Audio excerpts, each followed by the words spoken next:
back to We Got Goosebumps, a podcast dedicated to the landmark horror series for children, written by R.L. Stine back in the 90s. I'm your giant bully who's a sucker for ice cream, Dylan. And I'm your really dumb cocker spaniel, Travis. What's up? How's it going? I didn't need the panting. I'm going to be honest with you, that confused me on several different levels, and I'm going to have to speak to several licensed professionals about that later this week. I'm a dumb dog. I pant. I don't want to... I guess you could say you really triggered me. Hey, look at us. That's the name of the dog in the book, you guys. We're bringing the comedy in early tonight. I mean, someone had to, because this book, whoo boy. Whoo. Anyway, whoo boy. Speaking of which, we're talking about number 18 in the series being Goosebumps, in case people have forgotten already, which is called Monster Blood 2.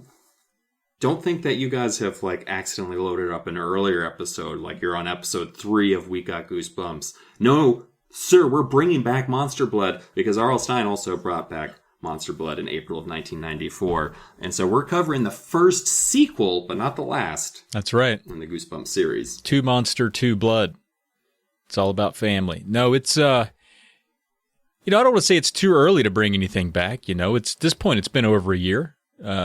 For R.L. Stine. He wanted to get back into the goo, wanted to get back into the blood. You and I talked about this, though, and we brought it up, I think it was the last episode. Episode 7, or book 17 being the first where there could have been a ghostwriter or some help for R.L. Stine. He's pumping out books left and right. It's a busy time for him. I don't blame him. Get a little help. But this one also feels a little off, and we'll get to it, but I don't know. There might be another... That might be the spookiest thing about this book, is that there was a ghost writing it. I mean, there's a couple of points in here that I was spooked, but for the reasons that come with being filled with social anxiety at all times.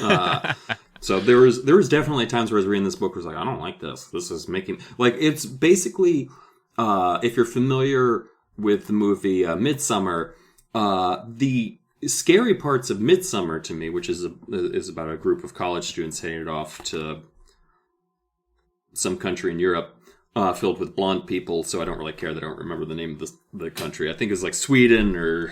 Deutschland? No, I don't think it was Germany. But it was a country just filled to bursting with blonde people. But and they find out there's a cult and blah, blah, blah, whatever. The scariest part of that whole movie to me is that the main character, who's played by... Florence Pugh. Yes. It's in Sweden, by the way. I pulled up the wiki. I've got you. Stumble through. So Florence Pugh is the girlfriend to one of the guys who's part of this group of friends, and he doesn't want to be dating her, but he feels trapped in the relationship, and all of his friends are aware of this, and she comes over to hang out with them, and it is excruciating for me to watch this part, that whole scene where she's just like, I'm really sad. Don't you love me? And he's like, yeah, I do. And his friend's like, oh my God. And it's just like, oh my God. It's the worst. It's like all of my fears being realized. We're like, yes, everyone is talking about you and they hate you. That is, the whole, oof. I mean, it speaks to our narcissism, but you and I are very alike in that we suspect not only is everyone thinking about us, they're wrapped to the brim with jealousy about it too. And they're not happy with us. Yeah. Sure, jealousy. That's one way of thinking about it. I just vicious hatred, to be honest with you. But there's moments in this book that are terrifying to me on that level, because poor Evan's a new kid in a new school. But right, and I want to point out when I said wrapped to the brim, that's not a thing I don't think you can be. I just want to point that out. No, that's it's an evocative image that I don't think really coalesces, and I kept trying wrapped. I don't know why I said it. To the brim. Yeah, I don't know what it. I guess maybe you're a mummy with a hat on, and you wrapped to the brim. I'm glad you get to edit through this opening morass.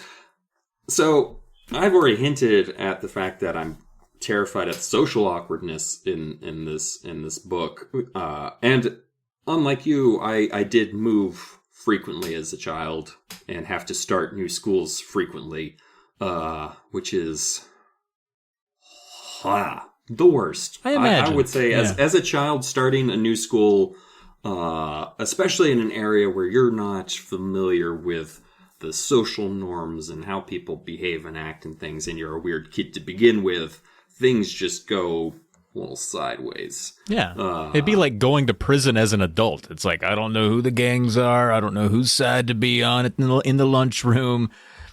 It's the same. Probably. It's pretty much exactly the same. You know what? Neither one of us have been to prison. However, both of us have been to middle school. I think we can say that was probably very similar to prison. But yeah, so there's a lot of moments in this book where it's just like, yep, that sucks. I didn't need to relive that as a 38-year-old man now, being like, yeah, starting in a new school and no one liking you just really, really sucks. How many times did you move growing up? Let's see. Well, in terms of actually having to shift schools, the number of times that I moved was moved right after fourth grade. So I started fifth grade in New York, in the Bronx. And then, of course, right after fifth grade, started middle school. So I had to change schools twice in that move period, technically. Then we moved back at the end of eighth grade. So I started high school not knowing literally anybody back in North Carolina. Same place, though? Like, theoretically the same community or different? Yeah, theoretically the same community, but like there was enough high schools in the area that anyone I had known when I was there as an 8-year-old. Oh, the little feeder schools, they got dispersed. Exactly. Gotcha. So really only maybe 2 or 3 times where the move affected me going to a school. Some of them when I was much younger. Still, that's 2 or 3 times more than me. I lived in one of those towns where we had an elementary, a middle, and a high school, no feeder school, so it was the same group of kids all the way through. Which is why we hated each other when we graduated, and we have vowed to never speak to or see one another again, and it's worked.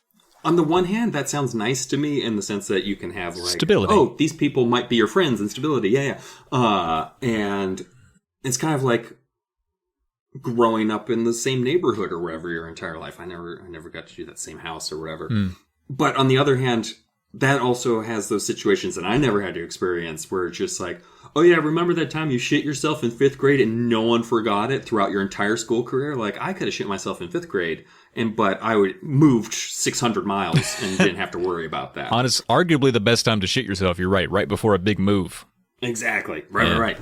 See, I wish I had moved when I peed all over the inside of my big Tweety Bird shirt. Have I told that story on here? I don't know that you have. Not on Goosebumps. That does sound like maybe an early off-kilter when Brian decided to tell everyone that he peed inside of a car deliberately. Yeah. Just broke into a vehicle and peed all over it. Well, it would have been a good time for me to move. I was in 5th grade and I went to pee and I had one of the, the Tweety Bird and like the Looney Tunes shirts, the baggy shirts, all the rage. And I had one and I had it tucked under my chin so I could pee. And it escaped my chin and fell in front of my stream, pissed my shirt all up. And I got a big pissy shirt, and I just tried to tuck it in as much as possible and go throughout the day, but it didn't work because kids are smart and mean. Why? And pee shirt. I know I'm judging a 10-year-old at this point, but why didn't you rinse that fucker out in the bathroom sink? I tried, but it just made it worse. It was just now it's more wet, and it looked more suspicious. It doesn't matter if the pee's clear at this point. You get it all wet then. Like, you just get it so wet. There's no way it's all pee. It's like I fell into the turlet. Nothing was in it. I wish I was that smart, but instead I panicked and tried to hide my shame. I did take advantage of a move once. We're talking about everything but the book. Have you noticed that? Yeah, right after this, folks. We'll get right to it. I in 7th or 8th grades, and when I was in middle school in New York, I used to spend a lot of time after school waiting for the bus or waiting to be picked up or wherever. And there was this girl who was like a grade or 2 younger than me who was, by the time at the end of our friendship, quote unquote, I was like, I'm pretty sure she's got like a crush on me, but she's also missing several different marbles and 6-packs. Like, there's like there just something off kilter in her old brainy works. She tells me one day, and she's just like, John, I have to tell you that I have a crush on you. And it's like, oh, well, I'm moving. Aww. Good. Which is true. Yeah, because I've still, to this day, I do not have a means or method to be like, I don't know what to tell you. Like, I have plenty of excuses I could say, like, I don't really want to date someone at my age, and capacity. No, fuck off. But I still live in terror of that happening again. But what I did tell her was, because again, I've always been paranoid. I didn't tell her where I was moving to. I moved back to North Carolina, and if you're listening to this, Christina, I'm sorry, a little bit. Not really, because you turned out real weird at the end of this story. I told her instead that I went to Virginia. Oh. Because I picked a state that I could make up, because I've been to Virginia. My family did live there, and so I did know, like, I could make up details about living there. And I don't know what I was worried that she'd just show up on my doorstep one day, but paranoia has ruled my life. So I told her I lived in Virginia. I gave her my email address so we could keep in track via email. So I wrote her an email once after I moved. She wrote me another email back and said, "Hey, Dylan, how are you doing? How is it in vagina?" Whoa. That was what she typed. That's not the right place. No, that's not how you write Virginia at all. And I was like, that's a hell of a typo. She then followed up the second sentence after that with, "I hear it's always hot in vagina." Ha. Well, it's not and it is, right? We get all 4 seasons here. Vaginas have a temperature. I never wrote back to that email because I was like, that's a warning sign, right? I might have replied. I might have been like, yeah. That would have been it. Sure is. As a child, I was so befuddled by this response and just completely unmanned. I was just like, "Mom and Dad, please help me out of this situation." She's like, "Don't respond." I was like, "That's a good plan." You're the first to ghost. You're an early ghoster. Yeah. Very good. In 2000, I ghosted a 6th grader, 7th grader at that point. Very good. I had no romantic interest in sure. Her. Let me be clear about that. As a she was a little younger than you, right? Yeah. Yeah. I think she was in like 6th grade when we first started talking. Interesting. Well, I'm glad you escaped it. That's, again, scarier than what we're about to read today. But is it always hot in vagina? I think it's temperate. So we got covers, and Timmy Two Strokes. I don't know what to call Tim Jacobs. He's just awesome. But I love this cover, dude. You got the big. I do too. You got the big hamster on the front. He's done burst out his cage. You got goop. You got to have some monster goop. You got to have the monster blood there. It's green still. And I don't know. I like the perspective of it being like you're looking up at him. It's neat. Mm-hmm. Like he's already, and like the perspective is already like kind of warped around the edges too. I think a lot of the Goosebumps books kind of do that too, where it kind of looks like you're looking into a fishbowl or something. But so like Cuddles is just dead center in there. No, I really like this cover. I actually think it's better than the first Monster Blood cover. Although as an adult, again, the first Monster Blood cover is a horrifying nightmare of how are you going to get this toy slime out of this carpet. But as a child, a little underwhelming. Like it's, it had I think it had like Evan's glasses in the slime, and she's like, "Oh no, not Evan's glasses." But this one, that hamster is upsetting looking. Those teeth look razor sharp. Like that'll take a finger off. And they've got that kind of yellowed look. Like they're not white teeth. They've got that kind of yellowed rodent teeth look going on too. So that's a knockout of the park for Mr. Jacobus, I believe. Yeah, and I love how I would say the cage, like the little wiring on the cage is all burst out. That's a really nice effect that he did there. It's really good. As a bit of trivia on this cover specifically, Tim Jacobus. It says, did he put himself in a dog kennel and use himself as a model? That would be amazing. He just had like basically erase the gimp suit and then draw a hamster. No, according to It Came From New Jersey and corroborated in The Art of Goosebumps, the cover of this book is one of Jacobus's favorites because it was quote unquote fun trying to make a hamster look evil. So he had a good time with that one. And also, I would like to get my hands on the Art of Goosebumps. I guess it's a book that, goes back through and documents and details all the art and the inspirations for it. And I think that'd be a great keepsake for fans like us. Sometimes I'm way more, like in this case, this book, I'm going to spoil my review. I think the cover's way better than the book. And that's, just goes to show that it's part and parcel. Jacobus and Stein together, you got to have them. Just on a quick search, $55. Oof. On the market. Well, we'll have to steal a copy. But it's a hardcover. Oh, that's nice. It's a hardcover. Yeah, that is nice. All right.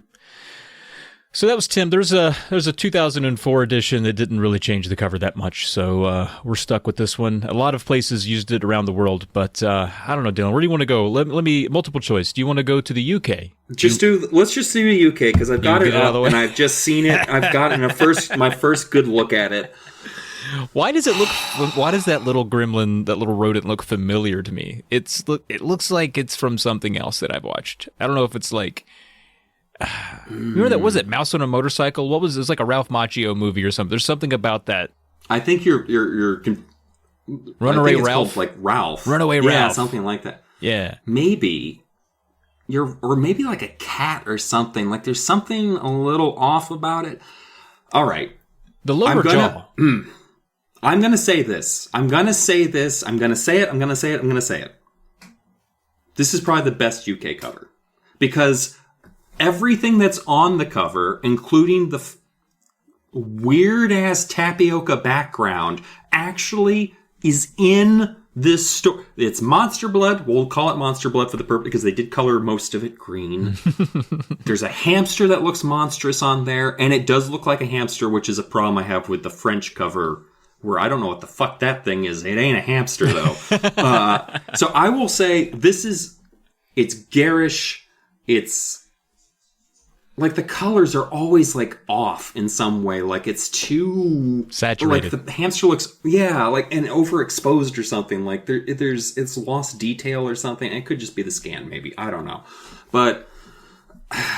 This is the best of the UK covers because it actually does everything that it should do. It's not weird children on the front of it that were clearly copied off of a fashion magazine from 1987. Like this is 100% within the wheelhouse. It's a creepy hamster covered in green goo. Fine. I'm agreeing with you there. I think it is of the better. Like it's on point. I have problems and I can't stop. I fixate on the lower jaw. It looked like it was added in after the fact. Mm-hmm. Like it was a buck-toothed rodent and they were like, oh, we should add lower teeth. Well, how do we do that? He doesn't have a lower jaw. We'll just kind of put one in there. That always seems to be the problem where it seems like there's added elements that don't jibe well with the rest of the image. Like it's just... But I do like bits where it looks like the fingers on the paws are obviously elongated, so it looks almost more like it's got little hands or whatever. Mm-hmm. And like the fur isn't quite at the tips of the fingers, so it's like exposed pink skin on some places. Like I do like elements of the cover. It's just like part of it is the typeface on there, like where it has Monster Blood 2 and will looks like Times New Roman. Like it's just looks cheap. Yeah, like the typeface just looks cheap. Doesn't feel like it's centered. There's something about the Roman numerals being in the same line that is weird. It's and the eyes on and the thing. The eyes, the Goosebumps title. The eyes make they it look a little cockeyed. Yeah, it looks like they were like googly eyes were put over top of it. It looks like it would be like a college mascot that was meant to like be silly, like a suit. But anyway, we've destroyed the UK again, but props UK, you finally got one that didn't make Dylan throw up. He was close, though. I saw him moist heave twice. It's just, I don't feel the need to bring up the War of 1812 in this particular instance. Like, this is, we can bury the hatchet with that nonsense. But then, goddamn, if it's not the UK, it's the fucking French. Now, they made a scary cover. I think they got the elements in there. They got a big rodent holding a small boy. This happens in the book. You got some Monster Blood. It looks like a large old man wearing a hamster costume or something. Like it's so malevolent. Like it's almost like the Jacobus hamster and the British hamster both look like hamsters that have been maybe grotesquely mutated to some degree. This looks like some sinister folklore creature that lives in the trunk of a tree, and you warn your kids not to go near the gribble sprout because it'll take your child or something. Like it looks, I don't know what the fuck that thing is. It's upsetting. It looks like Gary Busey trying to cheat on his diet. Yeah, there we go. Yeah. I do like that it has a boy in its hands, too. Like, I'm assuming that's like Conan or whatever, who gets grabbed by the hamster. And there is a detail or a part of the book where they're like trying to, defend themselves, like holding a chair and something, and the chair's kind of there. So I feel like this is taken from a specific scene of the book, which you don't see very often with these covers. Any of them, ever. You never can pinpoint the scene. Except for the Dutch ones, where you can usually pinpoint the scene. It's just like, why did you pick that scene? Yeah. Like the first Monster Blood, they picked the scene where Evan and his mom... on Catherine. On Catherine opens the door, so like, you like beef? And she's got the bloody knife, and it's like, this is really intense to put on the front of your children's book, where it's just like, it looks like, are they both about to be stabbed to death? No, this is weird. There's something weird about it that's not... I think it also kind of reminds me of Tom Petty, and then I'm putting together that checkered floor, and it reminds me of that Last Dance with Mary Jane video. Like, I'm tripping acid right now is what I feel like I'm doing. The more I look at it, the more unstable I'm become. How about we move on then? Because I do like... So there's the later French cover that's even more, like, close up, and I actually kind of like that one more. Oh, maybe I need to take a better look at that one. It's really it's just the next one up in the gallery, but, like, for some reason, by cropping the image real close on that creepy-ass hamster, like, actually makes it better, I feel like. Like, all those additional details kind of make it... Like, I like this better. I do, too. Yeah, it's weird. Well, what a little change like that will do. Huh. Interesting. Good call. Well, then we got the Dutch. And the Dutch, they love they love sweaters. That's for fucking sure. And they love kids that are just completely unaffected. These kids are never reacting to anything around them. They're just having just a Dutch day, just a regular old Dutch day.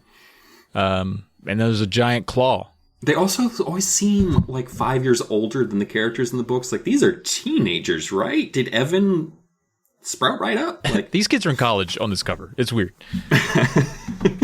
But yeah, there's a giant, what we can assume is a hamster claw ripping down the doorway beside of them, and they're not reacting to it. It's just another day at the Dutch office. It is very much like you were saying before. Like, this is not in any way, shape, or form from the book. And then that is not a hamster's paw in any way, shape, or form either. That is those claws are upsetting. Yeah, like it is. Whew. And, like, what are they doing? Are they studying after hours? Like, I don't understand what Andy's doing, because I'm assuming that's Andy, because there's no female teacher in the book. It's Mr. Murray, or Murphy, yeah. And Murphy. You're right. It's dark. It seems like it's dark here, which it doesn't line up at all. But it's interesting. I'm just happy it's different. Gave us something to talk about. Speaking of which, let's get into the book. Oh, yeah. That's it for covers, huh? I'm going to start this off by saying you knew this was a dream right off the bat, right? The whole first chapter. Yeah. Like they never start out that hot. Yeah. So for the first time, and I don't know about the other sequels. I don't think the other sequels have the same kids in them. I think they usually just focus on the monster or the cursed camera or whatever. Like, I think Slappy just shows up and he doesn't. I don't think the two girls are in the second Slappy book. I'm not sure about that. I shouldn't be talking out my butt like that. I guess we'll find out. But this is definitely the first time we've gotten to meet one of our kids again. And it's nice to see that things still suck for Evan. Because Evan, he's talking with his dog Trigger. And he's like, Trigger, did you eat that monster blood again? It's like, oh, son of a bitch. Dream sequence right off the bat? Because it's got to be. But, like, Trigger's, I like how you phrase it, Trigger's back on the monster blood. He's like as big as a pony. And like the whole time Evan's just like, how'd you get the monster blood? It's all gone. We destroyed it all. Or it all disappeared when Samantha the Teenage Witch made it. Because remember, that was the plot of the last book, is Evan is staying with his aunt. He buys a thing of monster blood from a toy store owner who is reluctant at first to sell him anything, but is worn down by irritating children, as all storekeeps are eventually worn down in Goosebumps universe. Sorry, Carly Beth, you should have not been so persistent in buying that face. And he brings it home to his aunt. His aunt is a strange lady who has a cat. The cat casts a spell on the monster blood to make it grow to get rid of Evan, because it turns out the cat's actually a witch, and so is Aunt Catherine. Aunt Catherine is also a witch, but she's been put into slavery by the cat witch. And at the end of the book, the cat witch is, I forget what happens, but they manage to defeat the monster blood and destroy the spell, and everything's happy. Yeah. But it was a spell. It wasn't the actual blood itself was not malignant. It was the spell cast by a cat. Still a good book. One of my favorites. Oh, yeah. Especially, I believe in the Dutch version, multiple children die in that book because the two twins who are bullies are never seen again after they're absorbed by the monster blood. Hilarious. So, and I think they also get rid of the cat. So it's Catherine is actually the one who's the villain in that. Anyway, so to bring us back now. So Trigger in the first book also ate some of the monster blood. It took him a while to grow, though. It took him like a week. Yeah. To get big enough that was like, this is a problem. But right now, he seems to be growing right in front of Evan's eyes. And Evan is like, Trigger, sit. And at one point, at various points, he's just like, Trigger's 10 years old and never learned how to sit. And he's like, son of a... And then Trigger's like super excited and he jumps up on Evan. He's like, get down. And he's like, Trigger never learned that either. And so Trigger then picks up Evan, because he's as big as a horse, picks up Evan, carries him off, super excited. Keeping in mind, Trigger is a Cocker Spaniel. They go outside, and the whole time Evan's like, how much bigger is he? And then Trigger starts digging. And Evan realizes to his horror that Trigger is going to bury him like a bone. And the whole time Evan's like, I'm not a bone. And it's like, I feel like your communications with this dog have proven ineffectual so far. Telling him you're not a bone isn't really going to help. But looks like Evan's about to be buried. And keeping in mind, too, in the first Monster Blood book, there was like 3 dream sequences that were along these same lines. So literally, it's like, this is like the 4th time you've done this to us. Bum, bum, bum. That's right. And burying is going to come back. Evan wakes up. Was all a dream. He's actually in Mr. Murphy's science class, and we're going to be hanging out with Mr. Murphy quite a bit. He seems like a normal teacher. You know, he doesn't want kids sleeping in his class. But he's kind of a jerk too. But we'll get to it. But poor Evan, he's been dreaming about Monster Blood day and night. You know, and I don't know if it gives us a time frame for how long it's been. I think a year. A year. That makes sense based on... At one point they say it's basically been a year. Yeah. Okay. Based on even the book's release chronology, that makes sense. So it's been a year. And he's still been dreaming about Monster Blood. This kid is traumatized. He needs to seek therapy, but he doesn't. And it's not up to him, though. It's up to his parents. Anyway, Mr. Murphy and the kids are mocking him.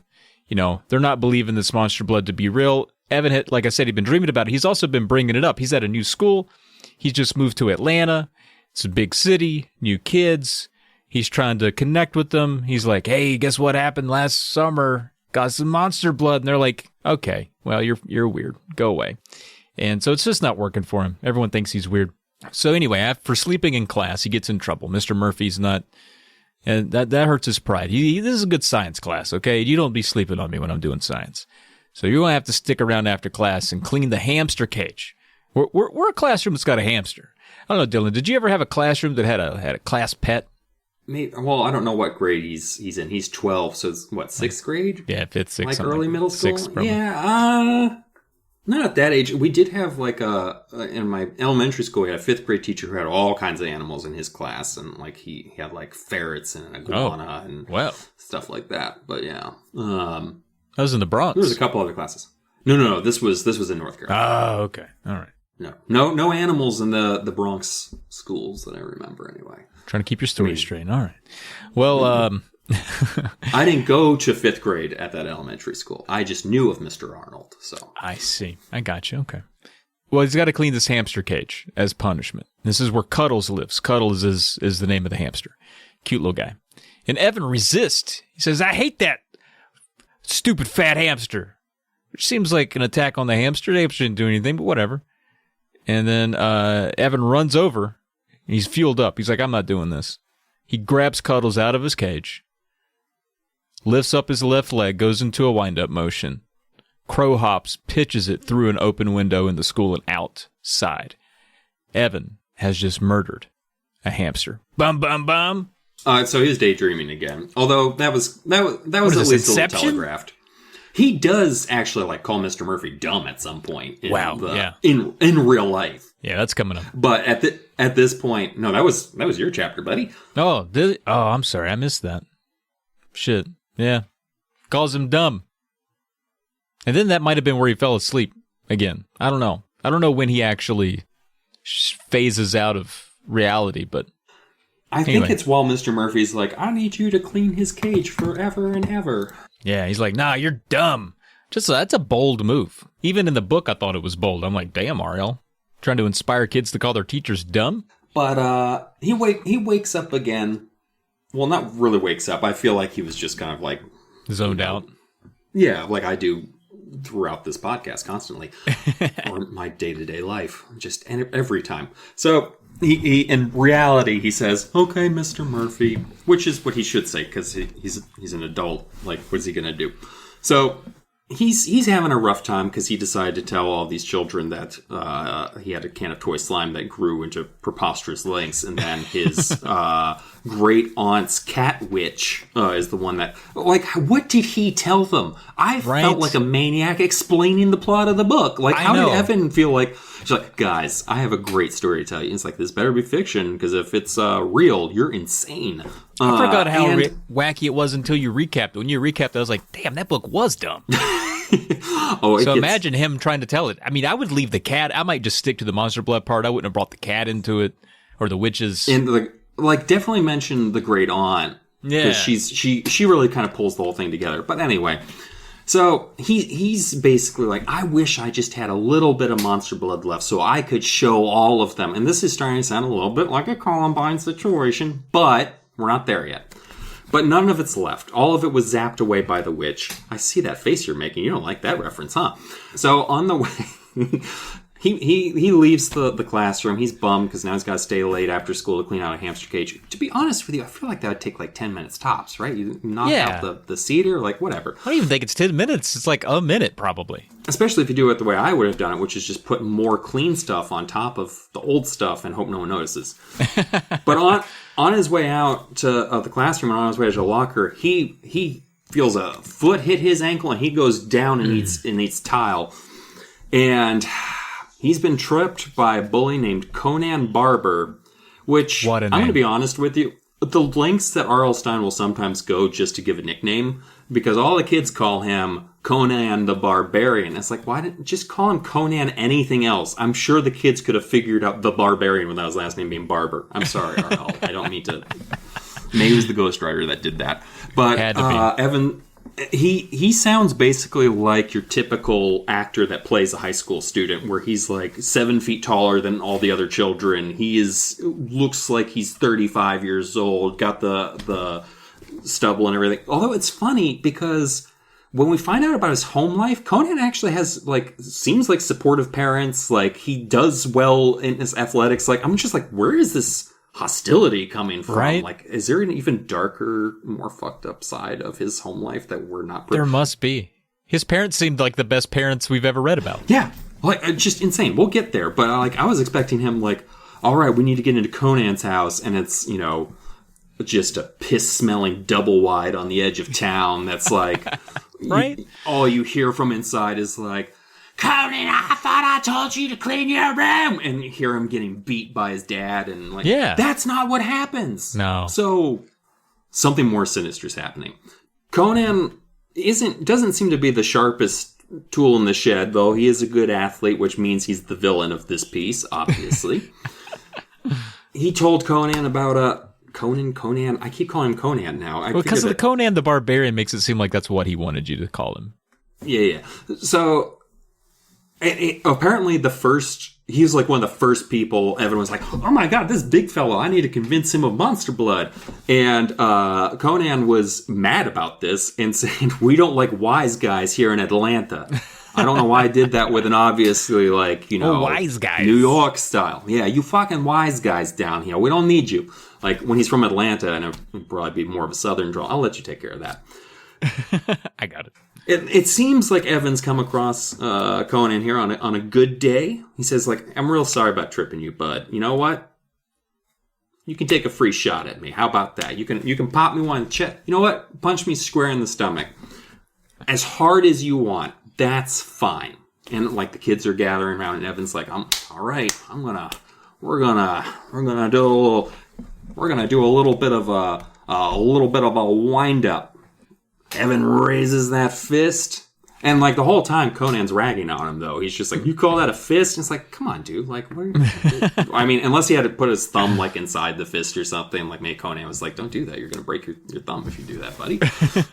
And so Evan winds up and just drives his fist right into the middle of Conan. And, of course, it's like punching a concrete wall because Conan is 30 years old and has abs, apparently. And, of course... Mr. Murphy sees this and he's like, hey, no fighting. Bum, bum, bum. Yeah, is Evan in trouble? You goddamn right he is. Now he's got to go to Mr. Murphy's office. Not like the principal, just like Mr. Murphy's office. Conan's playing up the injury. He's like, you hurt me real bad. Oh, he just hauled off on me, man. Pleads ignorance about the whole thing. And so Mr. Murphy, you know, all eyes are, it's all looking like it's Evan's fault. Evan just walked up and punched this notorious bully for no reason. And so Mr. Murphy says, you know, Evan, I couldn't be more disappointed in you. I can't possibly, you know, I bet for the rest of this book, this will be the most disappointed I've been in you. So, well, you know, I saw the whole thing. Well, we do find out there's a reason why he might be on Conan's side when we find out Mr. Murphy also coaches the boys' basketball team. But that's fair. Yeah, there's always some subterfuge. But anyway, he sends Evan back to care for Cuddles. I don't know how much more care this thing needs. He's already, you know, we gotta, you know, whatever. So at first he's like, I hate this hamster. He's so stupid. I want to stomp on him. I want to shove him inside of Richard Gere. I hate him so much. But then he starts to warm up to the hamster. That was a gerbil. Not a hamster. I hamster. honestly couldn't tell you the difference. Well, I don't. So, oh, fuck! Did you not know who you were talking to? So gerbils, actually, in terms of overall physiology, have a tail, and are capable of jumping. They have their hind legs are more designed for springing and jumping around and things for escape purposes, whereas most hamsters are rotund little fat fucks. There you go. That's it. Ah, thanks. Yeah. So would you want a hamster in your butt instead of a gerbil? Well, how are you going to pull a hamster out if it you want it out again? A gerbil's got a tail. Ah. Did you not listen to what I just said? I did. I promise I did. I just wasn't doing the butt physics. So at first he's annoyed, but then he starts to warm up to the little guy. He's like, Cuddles, you're not so bad. And he replaces his bedding, replaces his water. He's like, all right, bud, let me go get you some food here. And for some reason the food is apparently far enough away from the cage. I don't know why you don't have to put the food that far away from the cage. Put it kind of near the cage. The thing's already in a cage. It can't get the food. Just leave it near the cage. He has to turn his back on the cage. And when he does, he realizes when he comes back that he left the door open and it's hanging wide open without Cuddles in it. Oh. Bum, bum, bum. I've owned a disturbing amount of hamsters in my life.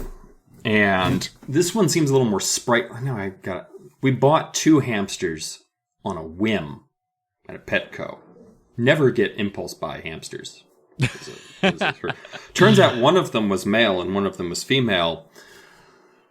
And this led to the year of hamsters, where I don't know how many hamsters we ended up with, but at one point in the middle of the night, I woke up and there was a hamster in my hair.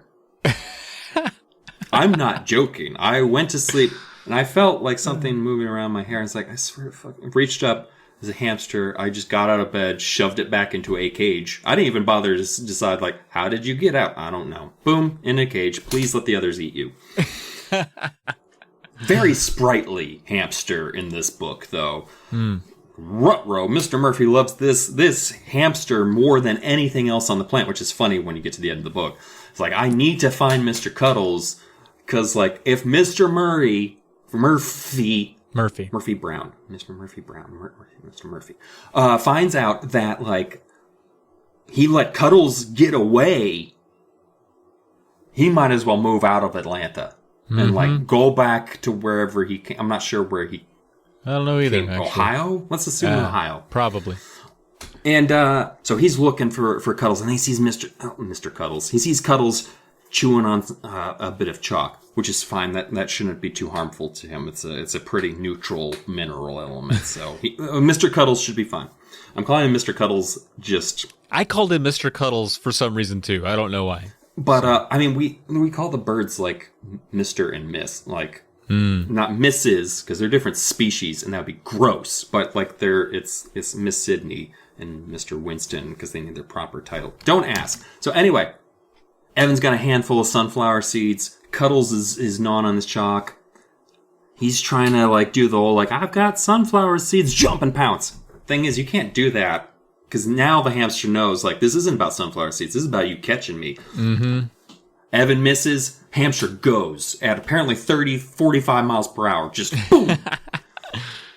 Oh, God. Evan's really panicking now because, like, this situation's just going from bad to worse. The only thing that could be worse is if Evan, for some reason, just left a window open and that fat... I don't know how that hamster got onto a windowsill, but guess where Mr. Cuddles is? He's on that windowsill of the open window. And so Evan is like, this can't possibly get any worse. I'm going to catch this hamster before... Goes for Mr. Cuddles. Slow motion. I imagine that if this was on the TV show, this is the moment where they use the slow-mo, and it's just like, no. And Mr. Cuddles is like, backflips out the window. Bum, bum, bum! Yeah. So Evan doesn't think twice. Jumps out after him. Probably to his death, right? We're probably on the 5th floor. Nope, we're on the ground floor. He jumps... Evan's kind of a badass in this book. Sometimes, yeah. Yeah. Like, there's times in this where, like, Jesus Christ, Evan, you're really fucking, like, after that first book, I feel like he did some martial arts or something. Yeah. He's, like, got his confidence up. Not his, like, ability to fight up, obviously. I mean, Conan is 30 years old. He's like, 30. He took a shot at him. I mean, it was a free shot, but, I mean, that's still, you know. Evan's got some bravery going. But he jumps out the window after this hamster.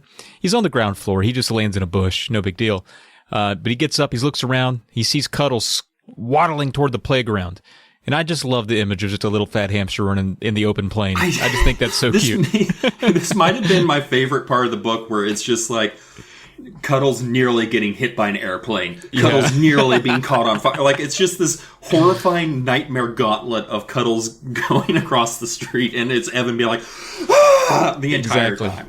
Yeah, I just imagine, like, you basically replace all the scenes in Baby's Day Out with a hamster, and it's just that. Walking across a girder. Like, just... Yeah, he sees, Cuddles is running free there.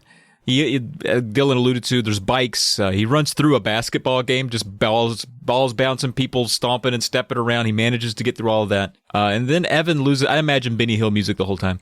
And then eventually Evan loses sight of him completely. He's lost this little brown furry hamster. He's in the weeds. He can't see him anymore. He sees some kids playing kickball and goes over there and he's like, hey, you guys seen a little brown hamster in here? Y'all seen Cuddles? And then before he knows it, he turns around. Guess who's there? Conan. Yeah. Conan knows all about Cuddles because he's holding him by the scruff. Looking for this? You looking for this little brown hamster? And he teases Evan a little bit. He won't hand it over. He's like, give it. He's like, I found it. It's mine. And he does this thing that all bullies do. I don't know if they get this in the bully playbook, but they love to do this stuff. He's like, well, prove it's yours. And Evan's like, it's technically, it's the class. It's not mine. I've been chasing it for a while. Does that prove anything to you? Like, I wouldn't chase it if it weren't mine. How about that? And Conan's like, fair point. Do you have a license for him? Which I thought that's bully move. Yeah, I did like that. Yeah, but I thought it was a good bully move. It's just like, do you have a license for Cuddles the hamster? And it's like, you ass. You know he doesn't need a license. Right. And Evan's like, no. And Conan's like, I tell you what. If you could sing Row, Row, Row Your Boat to me right now, I'd give you back your hamster. And the other kids are all laughing. This is great. Conan's picking on somebody except us for once. This is great. And Evan is like, okay. Row, row. He's getting ready to sing it right before Mr. Murphy appears. And you'd think that'd be a dum-dum-dum, but this keeps going. And Mr. Murphy is like, what's going on out here? What's my hamster doing out here? And Conan's like, well, Evan, he let Cuddles get away, and I rescued him, sir. I saved Cuddles from certain being smashed by a basketball death. And Murphy's like, tisk, tisk, tisk, Evan. Technically, 100% true. Conan saved him. Like, well, no. I mean, Evan did let Cuddles get out. Yeah, all that's accurate. Yeah. Yeah, everything's accurate except for Conan's motivations in catching the hamster. But Conan also did catch the hamster. Let's be clear. Everything he did say is 100% accurate. What's Evan going to say? Like, I mean... But he wouldn't give it. Yeah, like, yeah, that's never... It's rough. So, before he sings, Mr. Murphy's there. He's disappointed in Evan once again. He's like, Evan, earlier I said, I thought I was at the peak amount of disappointment I could have for you, son, but we've gone over the peak. And there's more peak. It's like there's extra mountain when we got up there. We got up there to Disappointment Mountain, and we looked up, we were like, shit, more mountain. He went through this whole allegory about mountains and disappointment, and he takes Cuddles away from Evan, and he waddles away into the distance, much the way that the hamster had done earlier. I think that's meant, like, I think Evan even thinks that when he sees the hamster waddling to the playground, he's like, he walks just like Mr. Murphy. But he's like, I think there's even a line where he's like, I was too upset about man. Oh yeah. Also, this is the first book in a while that it's third person too. We've skipped the first person, I guess, because the first Monster Blood was in third person. Oh yeah. We're not hearing this from Evan's perspective. We're just following Evan. I tell you, I noticed that, and I noticed it when I was writing the notes because it made me like mess up the tense sometimes, or like I was like, that's not how we would talk about it. But anyway, he's upset with Evan is. He's like, that goddamn Conan and Cuddles. I fucking hate Cuddles. And then it's like a Bugs Bunny cartoon. He imagines Cuddles in an oven tin being baked. Oh, that was a little extreme. It's like, Jesus. I'm not sure Cuddles did anything any other hamster wouldn't do, bud.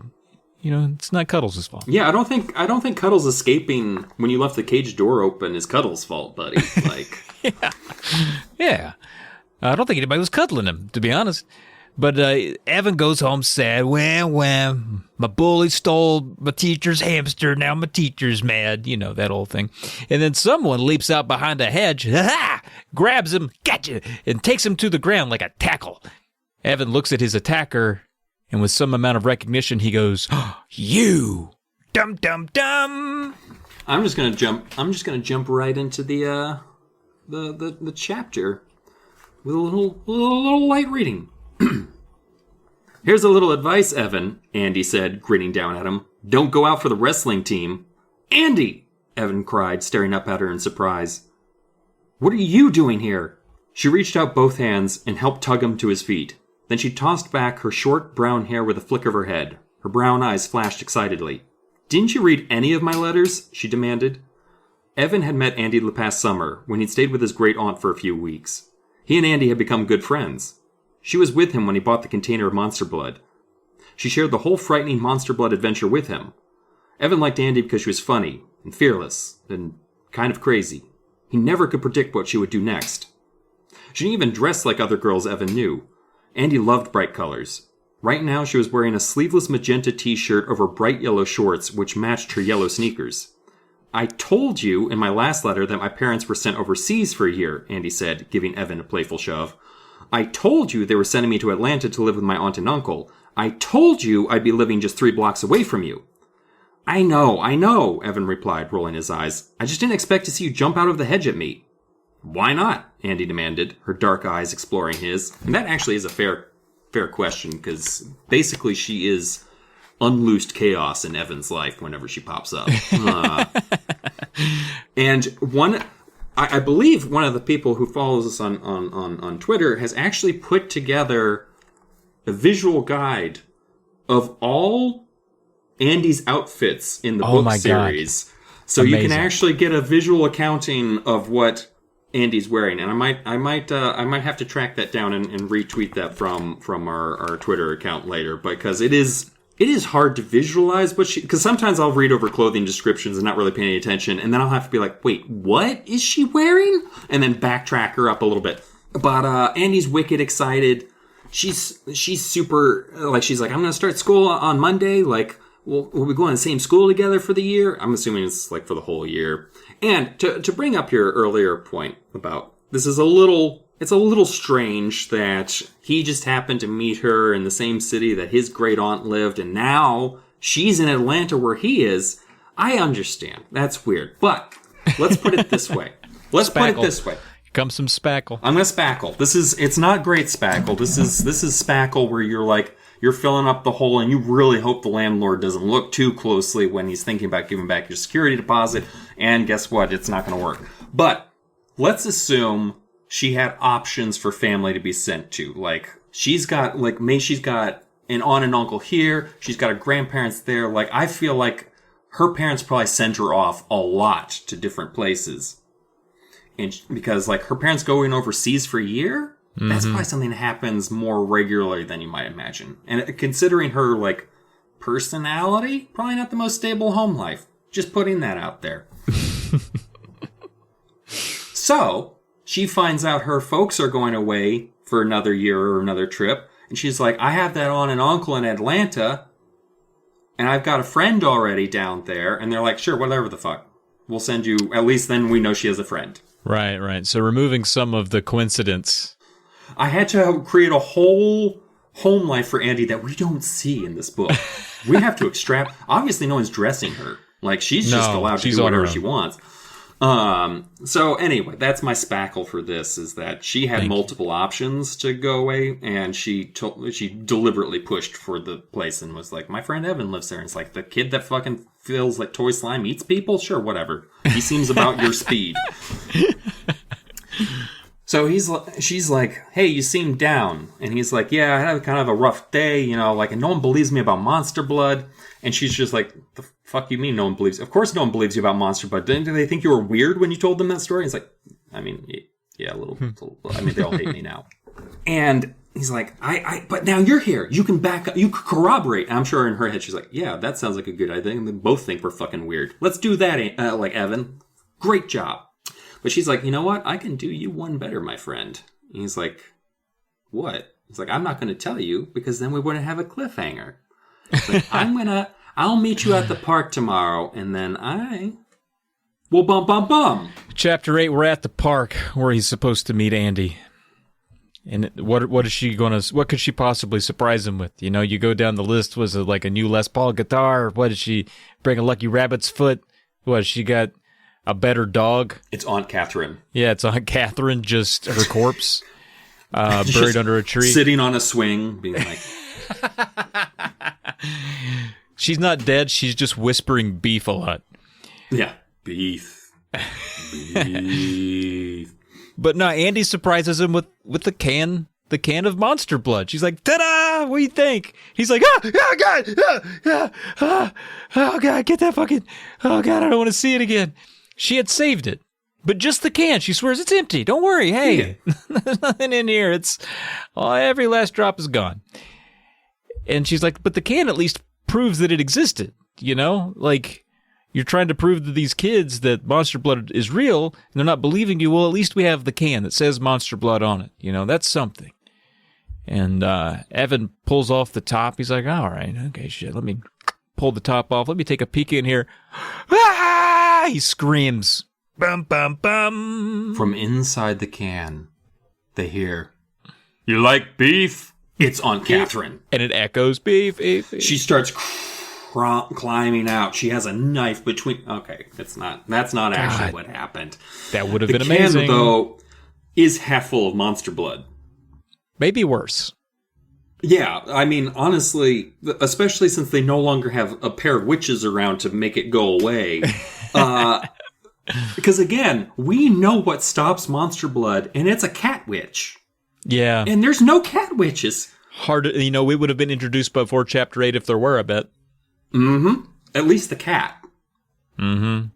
Much less the cat witch. But, so, Evan's just like, what? You said it was empty. And she's like, there must have been like a tiny little speck, and then it just bubbled up and grew. And he's like, that is the most horrifying thing that could possibly happen. We could show the kids that monster blood is real!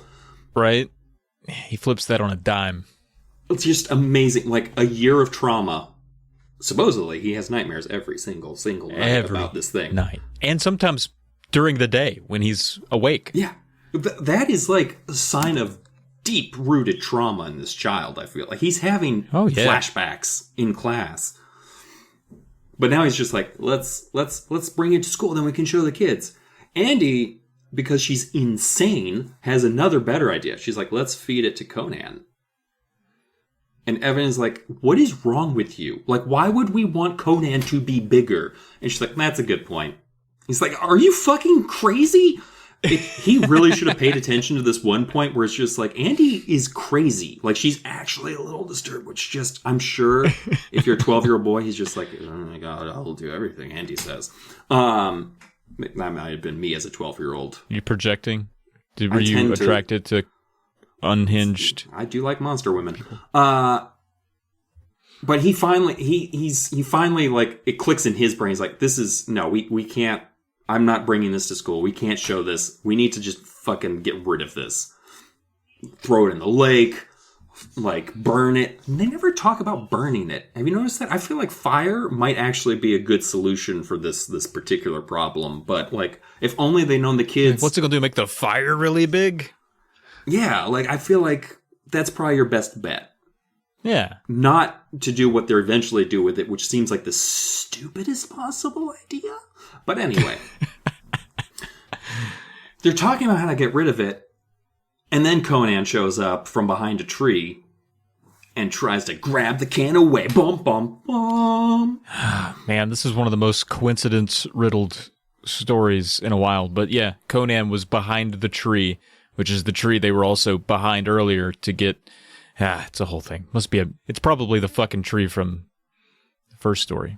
This is just like the kids who do show up a lot with the in Say Cheese and Die, where like they just happen to be wherever they're talking about the camera. Right. It's like, go away, you guys. Like, I was like, no, we want the death camera. I was like, all right. Well, Conan, like Dylan alluded to earlier, not the brightest bulb in the drawer. And so they're able to trick him pretty easily because he's like, what's that? What you guys got? Or whatever. And they hand him the empty bag that she pulled the can out of. And he's like, oh, okay. And he realizes it's empty, but he takes that. And he's suspiciously easy to convince, you might say. And so he walks off, but not before offering a handshake to Evan as like, oh, no problem. Hey, want to shake on it? And then once again squeezes the shit out of Evan's hand and tries to break every bone in his hand there. And, that's a recurring theme. It's a whole thing. Okay. But they, Conan walks off, and they look in the can again, and the monster blood's grown even more now. And it's like, guys, put the lid on it. I don't know why it just suddenly grew. Maybe because, they alluded to this. They said, maybe it's because it touched air. Like, I opened the can and looked at it, touched air, and now it's, like, alive again or something. So, keep our air off of it. Don't open that thing anymore. Vacuum it. Andy's like, I think we should bury it. I think we should bury it right in the ground. And Evan's like, that's a great idea. Let's put this underground and hope that it doesn't like burst open at any point from deterioration over time and just make a giant worm in the ground. And now we're living in Dune. Let's bury it. So they do. They bury it. And they're like, yeah, we'll know where to find it later if we need it. Wink, wink. Dum, dum, dum. We just buried monster blood. Why not bury it in one of their yards? Why in the public park? Like, you know what this reminds me of all of a sudden, which makes me sad because I like that story so much more. The one in Steintinglers, where the kids prank that other kid about the hole in his backyard. Yeah. And like he basically goes insane about it. Love that.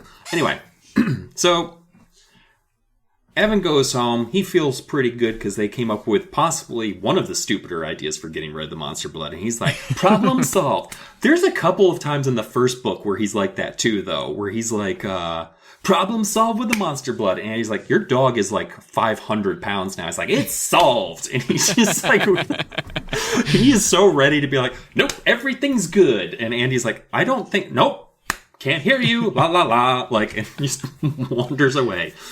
So he visits his dad's workshop / garage, wherever.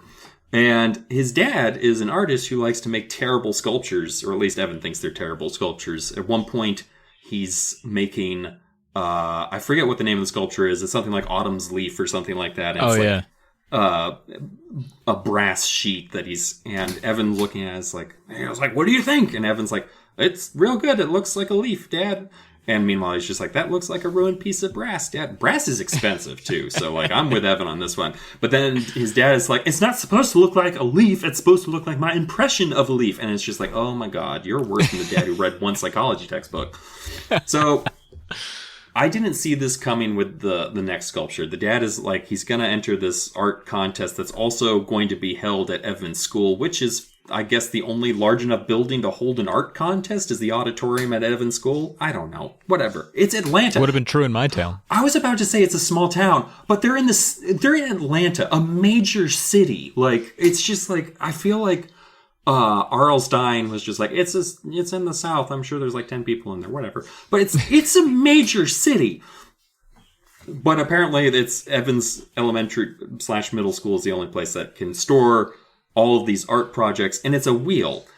I thought he was making, like, they were going to use it as a container for the monster blood later.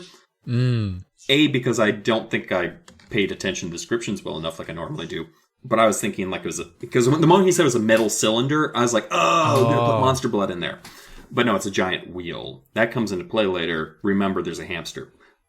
Unlike me, I didn't remember that. So, and then we cut to Monday, because this was just the kicker for the last bit of thing. So, it's Monday afternoon. Andy is headed to basketball tryouts. He's bitching to Andy about it because he's like, Mr. Murphy's the coach. But what's nice is Evan has a bit of like self-confidence and is like, I'm good at basketball. And this is, I think, the first time we've ever heard the protagonist of Goosebumps book state that. Every other time it's just been like, I'm garbage at basketball. Blah! But Evan's like, no, I'm good at basketball. I know I'm not the tallest kid, strongest kid, but I'm actually good at this. I'm going to do good. It's going to be awesome. I'm going to do it. So he walks straight into that gym and hears immediately, think fast. And then his face explodes in pain and everything is black. Bum, bum, bum. Yeah, I wonder what happened. Players start gathering around. Mr. Murphy's even over there like, what the hell's going on now, Evan? And Conan's like, it was the perfect pass. He should have caught it. He's got bad reflexes. I threw him the basketball. He walked through the door. It's like, think fast. It was right on the money. Hit him right face height. Hit him right in the fucking face. That's where you pass the basketball, right in the face. Yeah, I thought you were supposed to hit him in the chest, right? So technically bad pass, but also bad reflexes to Conan's point. I don't know if that's a bad reflexes. Why are you taking Conan's side at all in this? You took his side earlier. I thought that was what we were doing. I thought we were taking his side. So anyway, tryouts go bad that day for Evan because he started off kind of rough with his face exploding, and then after that it just did not go well, to the point that he actually gets dunked by Conan. Let me repeat that. He doesn't get dunked on by Conan. He doesn't get posterized like Jordan in front of Rodman or something. Not that they were on the same team, but you get what I mean. He got put through the hoop by Conan, who's supposed to be a middle schooler. So he got dunked through a hoop as a human child by a boy his age who is probably easily an Olympian in his mid to late 20s. It's insane. It had to hurt. They're not big enough for children. I love how Mr. Murphy's reaction to that is just like, well, that just proves your shit at basketball. Like, it's not like, Conan, you can't do that. Like, do you think Jordan ever, like, dunked Scottie Pippen? That would have been amazing to watch. Yeah, Evans had a bad day. Okay, now he's been dunked. And Mr. Murphy's like, you're caught in the net. You're not even good at being a basketball. So Mr. Murphy fetches a step ladder. It's the first time he's ever had to do this. He's got to cut one of his own players out of the hoop. Well, not one of his own players, because he cuts Evan. He says, ultimately, Evan, you're not tall enough to be on the team. All right? You're not good at playing basketball. You're not good at being a basketball. Why don't you get on out of here? So he walks home. He meets up with his pal, Andy. They walk home together, and Evan is so upset. He's turned all of his anger toward Mr. Murphy because he's just been embarrassed. He's not being believed about the monster blood. He's being punished for things that Conan's doing. He's angry with him. He's like, I want to get him back. And Andy's like, oh, yeah. Huh. I think I got a plan. Bum, bum, bum. Chapter 13, here we are. Andy is a maniac. What's your idea? Evan demanded again. Andy grinned at him. She was wearing a long lime green t-shirt over a day-glow orange t-shirt. Let's back that. I'm going to back this description up. She was wearing a long lime green t-shirt over a day-glow orange t-shirt. She's wearing 2 t-shirts, not like a button-down or jersey. She's wearing 2 t-shirts, equally obnoxiously colored. Oh my gosh. You're right. I didn't even read these. When I was reading them, I wasn't processing it. I was just like, clothes. Unless they're covered in blood, I don't want to, So now that you've drawn attention to it, it's wild. Insane. And nothing about her shoes, so clearly she's barefoot. Barefoot. The sunlight made all the colors so bright, Evan felt like shielding his eyes. You might not like it, Andy said coyly. Try me, Evan replied. Come on, don't keep me in suspense. Well, her eyes wandered over to the tree where they had buried the monster blood. It has to do with the monster blood, she said reluctantly. He swallowed hard. That's okay. Go on. Well, it's a pretty simple plan. First, we dig up the monster blood, Andy said, watching his reaction. I love how she's easing him into this. Like, first, okay. Now, you know that's the thing that gives you nightmares all the time and scares the shit out of you? First, we dig that back up. You still with me? Okay, good. Then we take some to school, she continued. And at this point, Evan should be like, no. Instead, he's, yeah. Then we feed it to Cuddles. Evan's mouth dropped open. Just a little bit, Andy quickly explained. We feed Cuddles a tiny glob of it, just enough to make him the size of a dog. Evan laughed. It was a terrible idea. A truly evil idea. But he loved it. He slapped Andy on the back. You're bad, Andy. You're really bad. Andy grinned proudly. I know.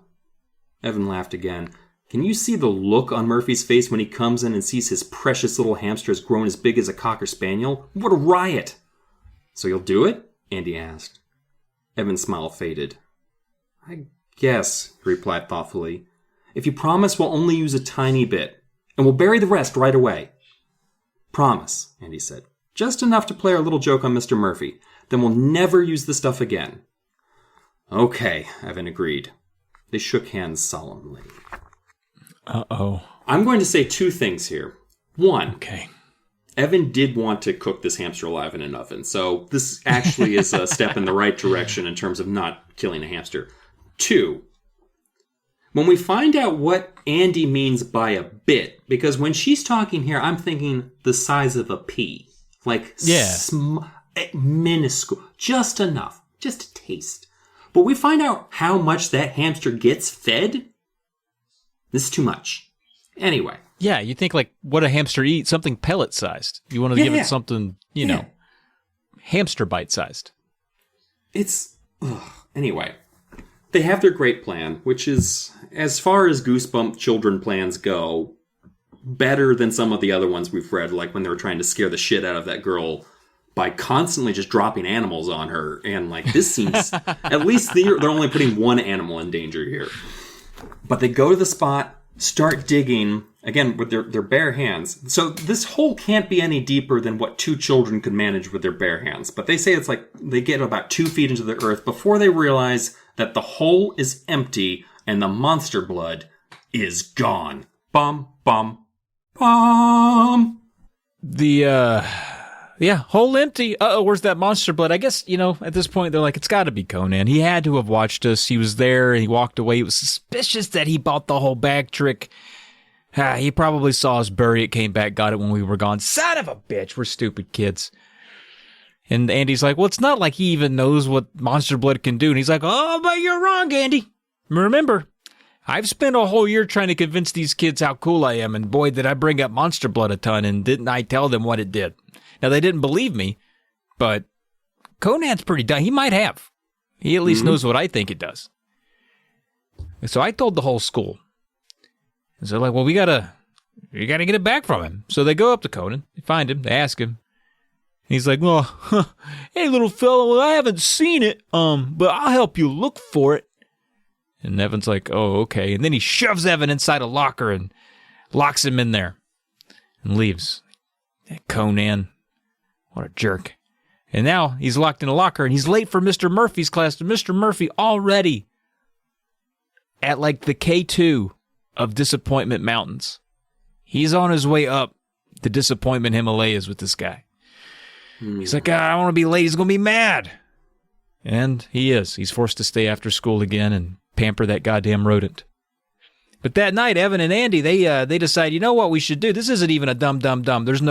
This wasn't really all of that premeditated. It was just a conversation they had where one of them was like, we should break into his house and get it. And the other one was like, I was already thinking that. I've already got my shoes on. Let's go. In broad daylight. And so they head over to Conan's house to break inside of it to steal back the monster blood. And Conan's parents, they already left. They went somewhere together. Conan left 10 minutes later, so the family's not together.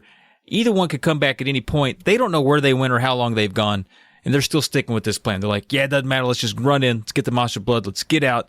But then, before they go in, they're spotted by a big dog who's not excited to see them, or is he? And he's like, rah, rah, rah, rah, rah, rah, rah, rah. Oh, God. Dumb. This is the part where I'm just like, why can't it just be the dog that lives here, but it turns out to be nice? Because it turns out it's Trigger who followed them all the way here, and Evan doesn't recognize his own elderly Cocker Spaniel. Trigger is like over 10 years old, I think. Like, legitimately, he is an older dog. And I know he's a smaller dog, and so that usually gives him a longer lifespan. But, you don't recognize your dog. And he's described as being a powerful force. Like, at one point, he's like, Evan tries to stop this, but it was too strong, and started licking his face. It's like, Cocker Spaniels, did it leap through the air? Like, is Evan only 2 feet tall? What is happening? This is the problem I had.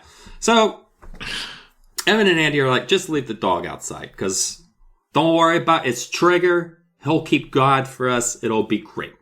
So they go in through the kitchen window because they try the doors. And at one point, Evan's like, you've done this before. You've done this before. And Andy's like, oh, yeah, 100%. Actually, she says, what makes you think that? And then laughs evilly, which is... and she's also... There's another point where she's just like... He's like, we can't just break and enter. Because Evan, of course, is the one who always has the second thoughts. And unfortunately, Andy overrides those second thoughts every single time. And Andy's just like, he's like, it's breaking and entering. He's like, no, we're sneaking and entering. He's like, that is the kind of like nonsense a sociopath would come up with to describe their actions. Like, she is clearly, she's going to be a problem when she hits like 20. I feel like there's just, thank Christ. We'll have to see if she comes back in Fear Street as something worse. Right? Like, if, God forbid, Andy had ever met the twin sisters from Night of the Living Dummy, because that would have been just could you imagine? She's just egging them on the entire time. It's like, you know what? If you had 2 living dummies, think of what you could do. And they would have been like, that's a good point. So anyway, they sneak in, they go through the house, they find Conan's bedroom. They think it's hilarious because Conan sleeps with a teddy bear. There's nothing funny. There's nothing funny about that, all right? Yeah, I still do it. A lot of people sleep with teddy bears, yeah. But Andy finds monster blood over on the shelf. And there is kind of a funny moment where, like, Evan's like, how the fuck are we? He's probably got it locked up someplace. And he's like, found it. And he's like, what the fuck? He's like, it was just over by his tennis trophies. The fact that he has tennis trophies is, like, insane to me. Because, like, I was just thinking of, like, Conan being, like, this kind of, like, he's just a school jock or whatever, and it's middle school. But apparently he does a lot of, like, extracurriculars. Because I don't know if you had tennis at your middle school, but, like... No. Like, I feel there's a weird level of, like... yeah, that's discipline and athleticism with Conan. But, and there's multiple tennis trophies. She gives him the monster blood, but then the lid pops off and the monster blood just comes out. I think the monster blood likes Evan. Like, it's not the air. It's like every time it gets near Evan, things start getting weird with the monster blood. And so he's trying to push it. He's trying to push it back in and get the lid on. But then the monster blood's like, no, it's snack time. I'm going to eat you. And he's like, what the fuck? And that's when people come home. Bum, bum, bum. Yeah. Oh, shit. Everyone's home now. Somehow, the whole diversion thing where the parents left different time than Conan didn't matter. They all came home at the same time. Conan and his parents, and he was heading right upstairs to his room while Evan is wrist deep in a sloppy can of goo. And they're like, shit, we gotta go. So they lunge toward the window, jump outside, trying to escape. And they do, it's, I guess it's kind of a trope in a movie, but you know, you do the classic thing. You bust outside the window. You each hide on the outside up against the wall, hoping that anybody that comes to look out the window won't look immediately left or right. They'll look outward or down and miss you completely. This is what we're setting up here. To be fair, I do, if I ever do stick my head out of windows, to be fair, I don't actually stick my head all the way out of a window. Right, when just I look kind of out the window. out of it. Yeah. Yeah. But thanks to movies and TV shows and stuff, I always check to the left and right just to make sure. But again, as stated earlier, I'm extremely paranoid, so that might be that. That makes sense.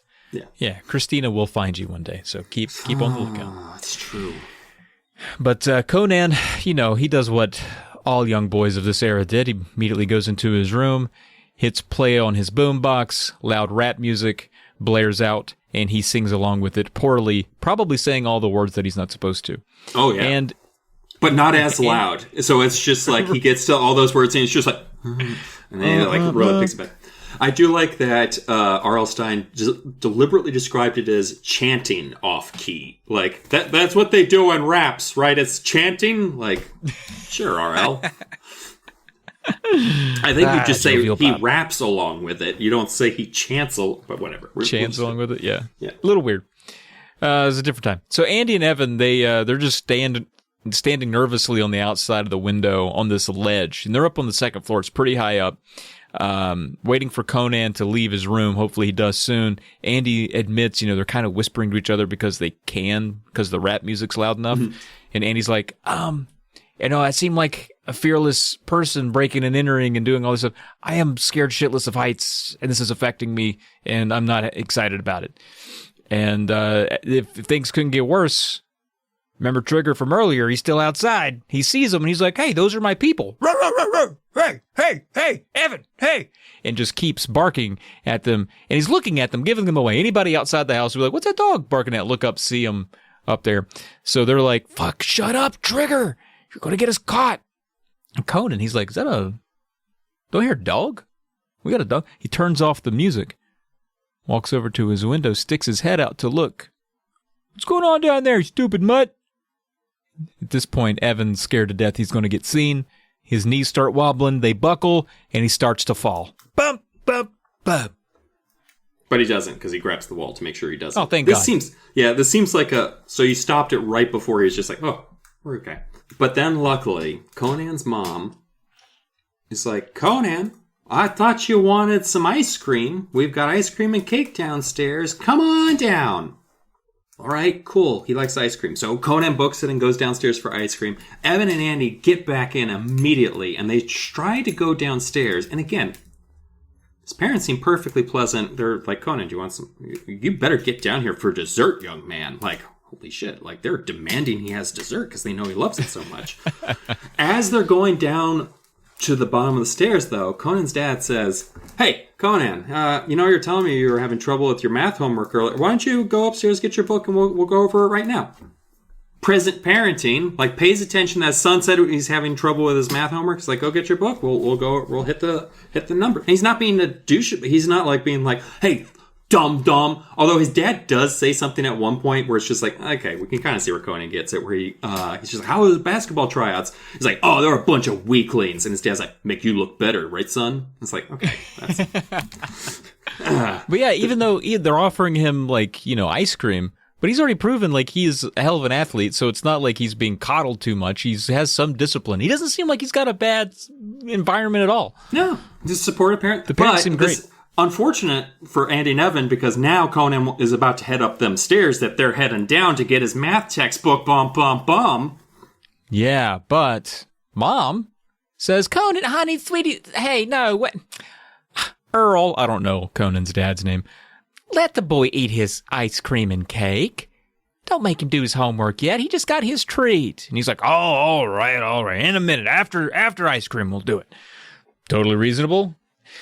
Conan's like, all right, cool. Turns back around, sits back down. Andy and Evan are like, ugh. And they run out the front door as fast as they can, catch up with Trigger in the yard, who chases them all the way to Evan's house.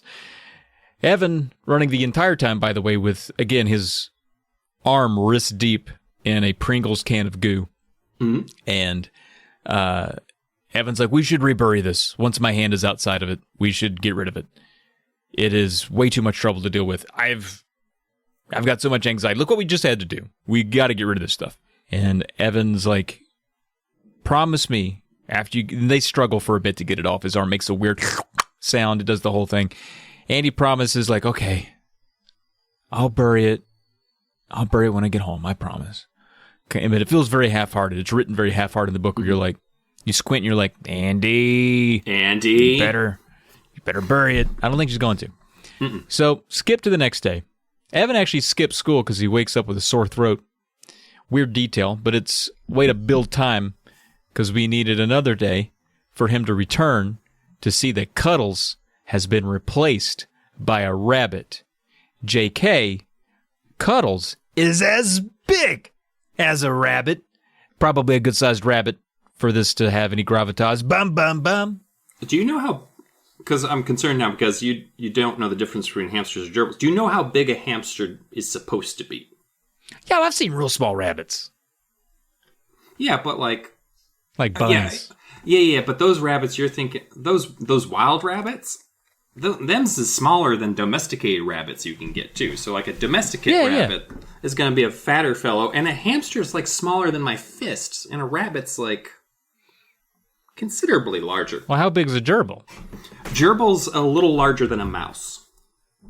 So, what is a gerbil and a hamster, are they the same size? They're, I'd say probably around, like, the same length, not including tails, but like a hamster's obviously a bulkier creature, and a gerbil's a gerbil, like you might confuse for being a small rat.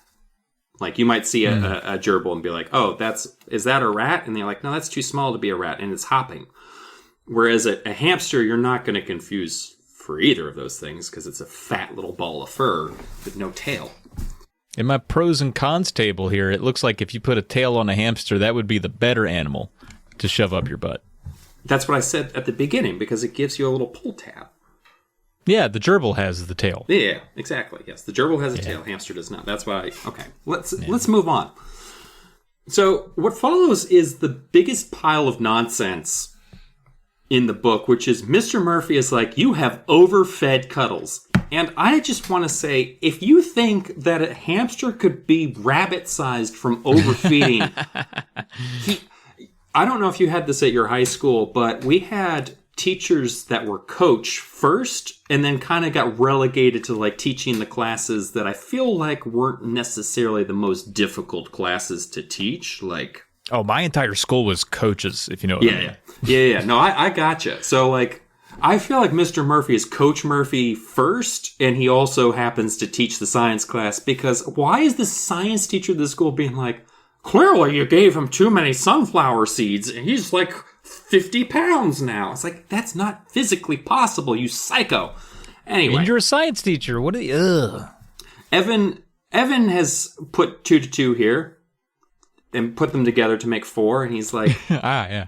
Andy has fed Monster Blood to Cuddles, and he is enraged. But first, Mr. Murphy wants him to stay after class so they can discuss Cuddles' diet. Cuddles is like upset, wheezing, rocking around in the cage. Evan is even... I love the wheezing detail. Evan is just so angry. He's just, I'm going to kill Andy. Leaves to find Andy because they're clearly not in the same homeroom class. Otherwise, they'd be following the same schedule or whatever throughout the day. At least that's how my middle school worked. And he wants to find Andy to be, probably rip her a new one, but also figure out how much she actually gave this hamster, because it's a hefty feller. I was wondering, like, what would he do with that information? He seemed like he needed it, but, like, what would that mean? Maybe he could then be like, oh, it won't get much bigger than it has if they've only fed it a little bit. But it always gets bigger infinitely, right? It doesn't really matter how much. It's just maybe that speeds it up. I don't know. I don't know. He seemed to think that it would stop after a certain point, and it's just like, did Trigger ever stop growing? I know we don't have a... I was like, did you read the first book? I don't... like, Evan, you read the first book, right? But, so he goes out into the hall and immediately bumps into Conan. And Conan's like, hey, man, I just want to say... Yeah, at first I thought this was like, did you break into my room? But I feel like Conan forgot about the monster blood the moment he got it. Like, he stole it from them. He's like, whatever. Puts it on the thing next to his tennis trophies and forgets about it. So this has nothing to do with the monster blood. He's just like, I'm really sorry about stuffing you into your locker the other day. Clearly they gave you the sore throat and, like, really stressed you out. Let's shake on it. This is the third time he's offered to shake hands. Now, the second time, I feel like Evan didn't have a choice because it was in front of a bunch of people. And what's he going to do? He's like, I'm not going to shake your... That makes Evan look like the shitheel. Like, he has to... He's got to bear up that. That was during the basketball tryouts was the second time. Because he was like, real sorry that I dunked you. Shake on it. And then breaks his hand. This time, he's like, I'm real sorry about stuffing you in the... Evan! To be fair... He's not sorry, Evan. To be fair, Evan is even, like, I'm such a stupid schmuck. But, he goes back to Mr. Murphy's room because he realizes that because of this nonsense with Conan, he watches Andy go straight out the front door of the school and out. And he's got to get back to class to discuss Cuddle's diet. So that night, he calls Andy. She doesn't pick up the phone because she's Andy and a psychopath, and she's probably, like, freeing sea turtles or some shit. Like, I don't know what Andy's doing, but there are cats missing in her neighborhood. There's insanity. As far as we know, she doesn't have a home. She's just wandering the streets. And we've never met her aunt or uncle. We've never met anyone in her family. Ever. She might be a ghost. Has anyone acknowledged her? I don't know. Yes, Conan did when he met her. Yeah, he basically just wrote her off immediately. He's like, you are crazy. Because he does say, like, Andy's not a girl's name, and that's his only response to Andy. But, so he decides to leave for school early the next morning because he wants to see if the status in Cuddles. And I do understand that impulse of, like, yeah, you know there's probably a bad situation, and there's probably nothing you can do about it, but you just want to get it over with as quickly as possible, see the depth and breadth of this bad situation. Enters the classroom. Bum, bum, bum. Yeah, and at first he doesn't see Cuddles. Like, oh, thank God, he moved to a different school in Atlanta. But he keeps looking around. He's inching closer and closer, getting closer to the door, closer and closer to where the cage is. Not seeing him anywhere. Takes another step. Then I'm reading from the book. Then he cried out in horror. Evan hadn't seen Cuddles at first because Cuddles was too big. Cuddles filled the entire cage. Evan held back, gaping in disbelief.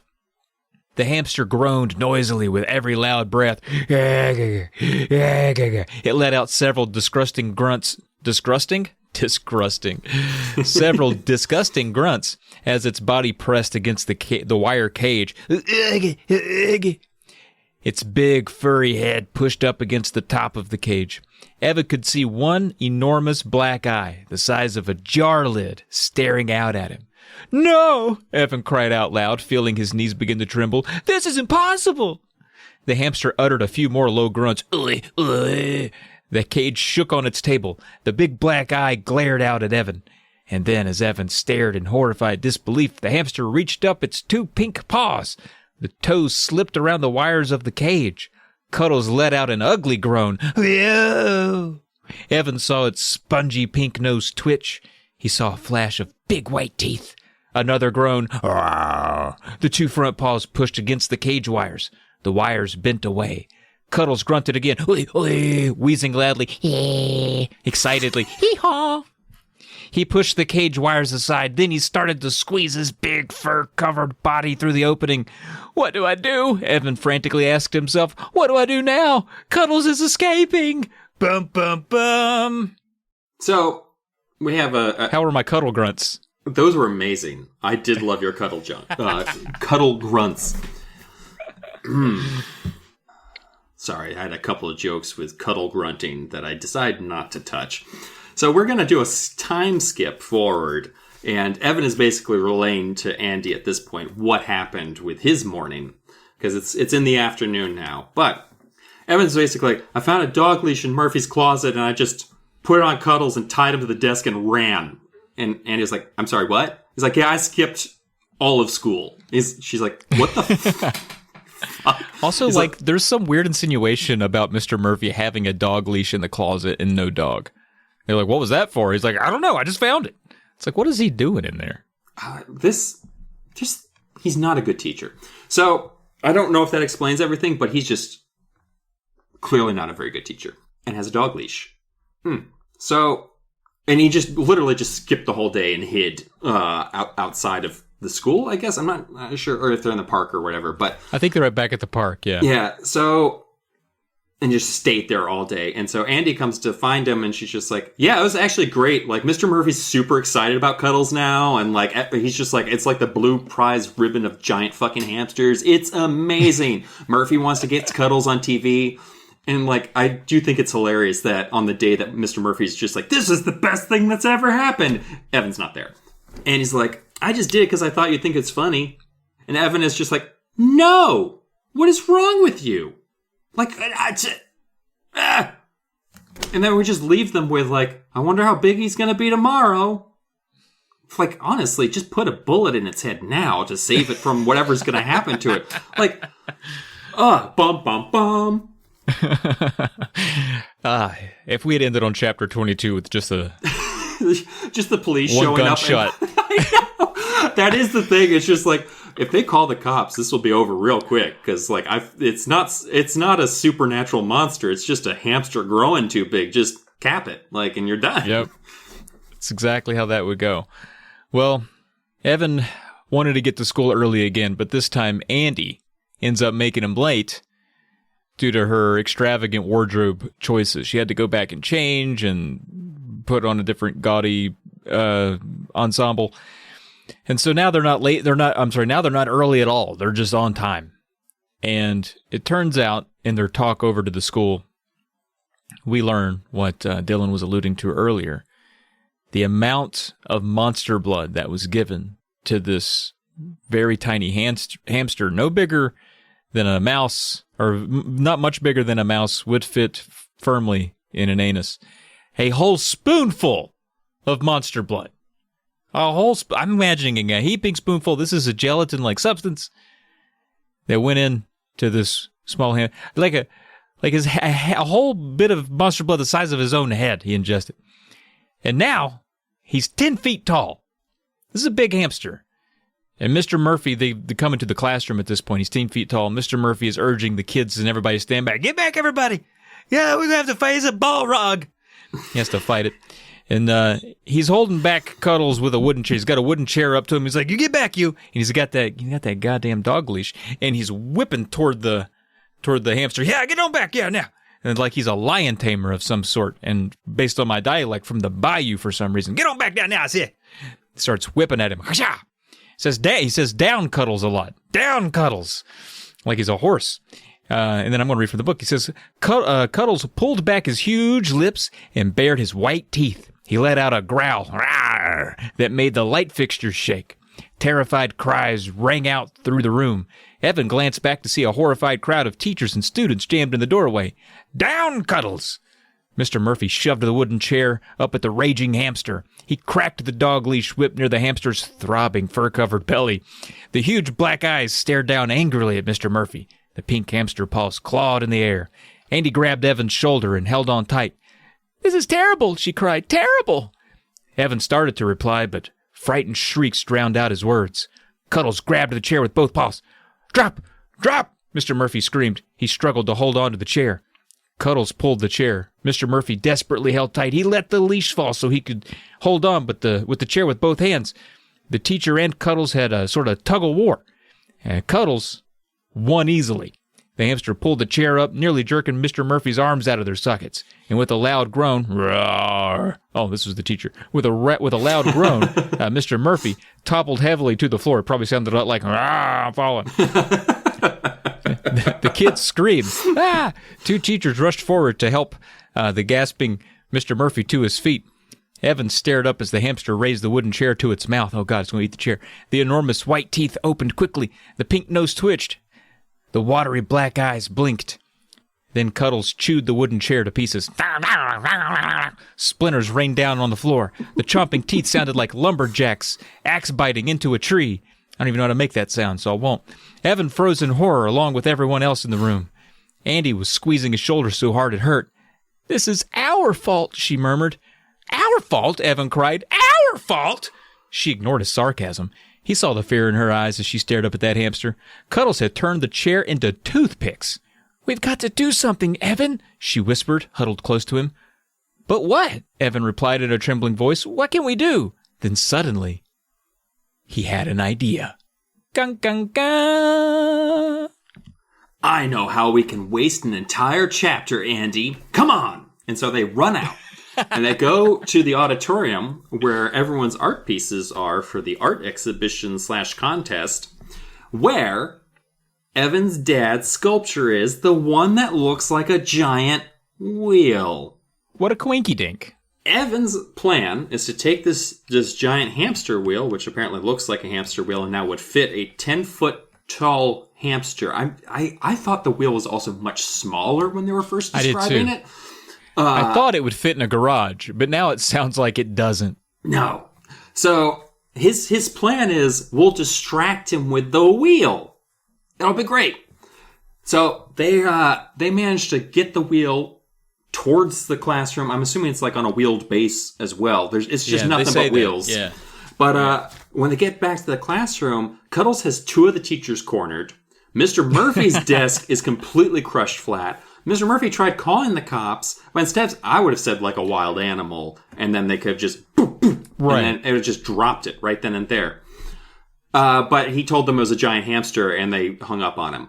So there we go. We don't have to have a grisly ending for Cuddles as the SWAT team just They're like, we got to go. A couple teenagers just tried to burn down a mailman's house. We'll catch you later. Yeah.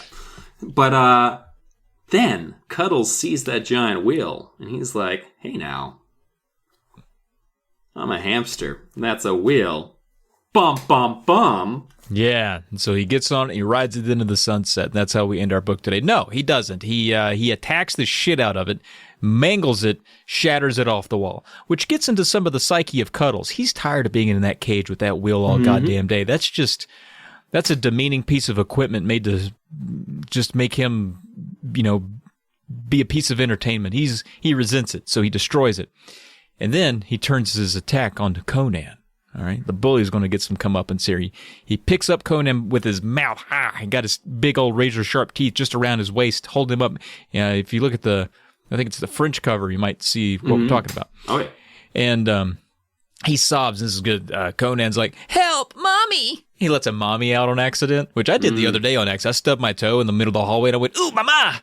That's a weird thing. That's weird. That's concerning. Yeah. We'll talk about that off air. I used to call my mom Mama When you stubbed your toe? when she ordered pizza. Oh. So Evan worried he'd chew Conan in half. He was like, "Oh no, he's going to chew Conan right in 2. Then there'll be 2 Conans, a top Conan and a bottom Conan, and I don't know if I can handle more Conans." Fair. He didn't say any of that. And then Evan asks Andy, he's like, "Where's that monster blood? Where is it?" "I've got another plan," which at this point, I'm like, that should not, no plan right now should involve monster blood. You right now you need military equipment and rations. This has gone too far. You've created a monster. Andy even says, like, "I hope this plan's better than your last one." He's like, "I don't need your fucking sarcasm right now, Andy, while I'm cleaning up your fucking mess, all right?" Right. So he's like, so she's like, "It's in my locker." So they go to her locker. The monster blood is in there. And Evan's like, "This is what I'm going to do." They're on the way to her locker. And he's like, "Well, this is what I'm going to do. All right. I want to eat some, scratch that. I'm going to eat a lot of the monster blood. And then I'm going to grow bigger than Cuddles, okay? And so I can pick Cuddles up, and I'm going to stuff him in a supply closet, all right? And that'll just solve everything right there. And so at that point, I'll be 80 feet tall, and then there'll be a giant hamster in a supply closet. You see how that works? And then everybody's happy after that. And Andy's like, "Well, that is fucking dumb. But it might be our only option, is for you to go ahead and eat a whole bunch of this, get really big. No idea how we're going to solve. All this is eliminating is the threat of the hamster currently. It doesn't solve anything, really. It makes a second problem. But at least Evan's probably not going to bite people in half. We don't know if it makes people evil. Although, to be fair, hamsters will eat meat. So this isn't an unconcerning development that Cuddles is on the rampage. Hamsters are known for eating their young if you keep the male in with the female. Oh, so, that is sad. Man. Oh, no. It helps keep the population down. If you've got over 60 of the fuckers, then you're hoping they start eating each other. Whew. You did have a rough summer, didn't you? Hamster summer. You don't want it. They get over to Andy's locker, and the monster blood is oozing out of the edges. It is about to burst the locker open. It's clearly grown on its own. It's burst out of its original can. It is now about to burst through the locker door. And as Evan is standing in front of it going, oh gosh, it looks like that door could burst at any moment. It does. And then whoosh, it covers Evan. It's described as an ocean wave of monster blood. And if you remember the twins from the first book, they get sucked inside of it, and so does he. And now he's stuck in the goo and in the monster blood, and he can't move. He might suffocate. Bum, bum, bum. I think this all happens, A, to pad it out, but also to explain why his clothes grow. Because imagine, he just eats the monster blood, so he should just burst out of his clothes and be a 10-foot-tall naked boy, and then for the rest of school days, he's Tiny Dick Evan, because he's like, even when you were 10 feet tall, your dick was only 2 inches long. He's like, motherfucker! But so I think he gets covered in the monster blood to explain why everything grows with him. That's my theory. But anyway, Andy pulls him out of the glove because she's super strong. Like, she's crazy, so she's got that crazy person strength. Because she clearly hasn't been to her locker in 3 days.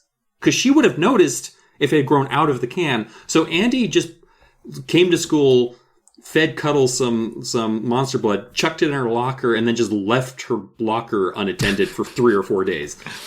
So clearly she's just about as bad as I was at school, if we're going to be honest here. They can hear Conan screaming, obviously the scream of a man-child being torn in half by a giant hamster. And Evan's like, I gotta do what I gotta do, and just puts a giant glob of monster blood into his mouth. He's like, it tastes, I do like this moment because we finally do learn what monster blood tastes like, because everyone's eating this fucking stuff. Like, Trigger was on it like white on rice. Cuddles is just like, I don't want just a little bit. You give me a spoonful, Andy. And Andy's like, all right, that's a stupid idea, but hamsters talk. And like, so I think I left off with him describing the lemony flavor of monster blood.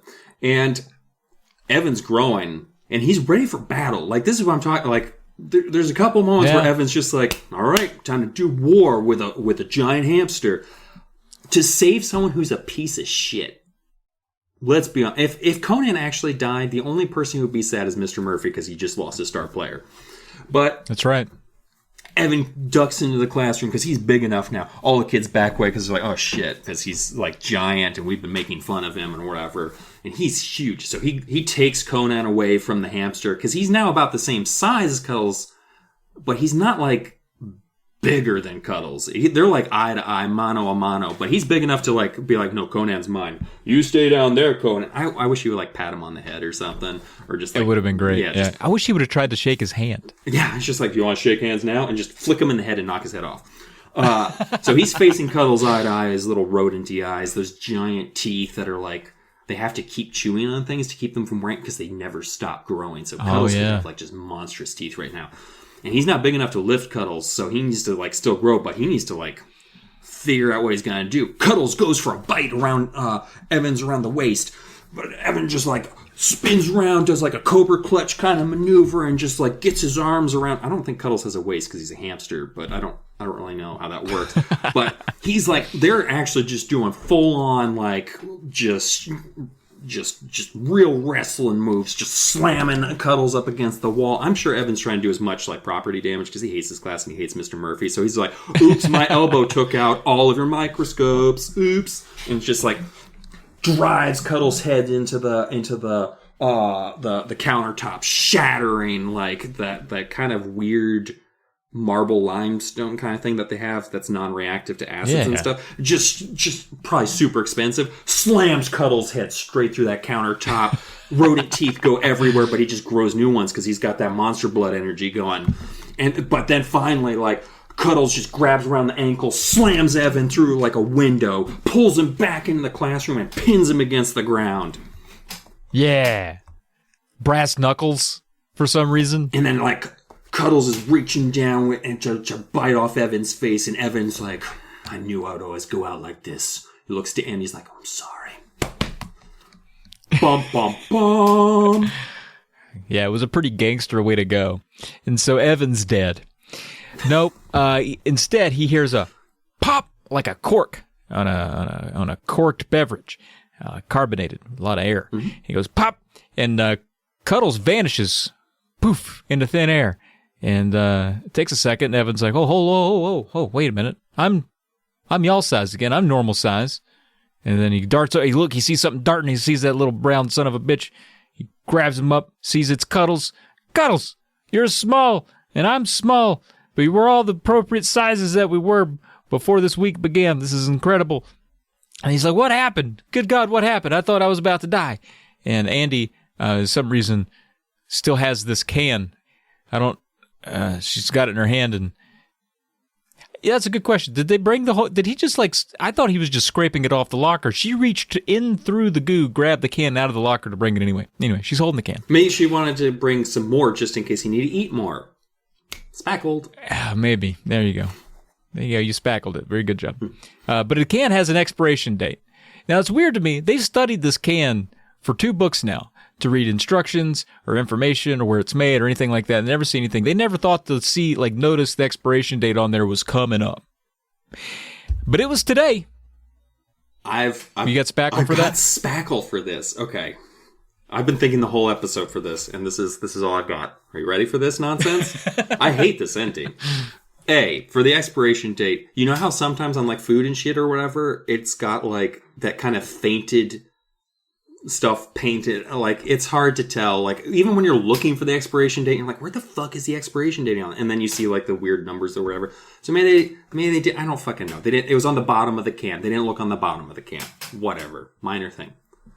In the first book, Aunt Catherine is seen looking at the can and muttering something under her breath. And that's assumed at the time that she's casting a spell that makes it the monster blood. What if,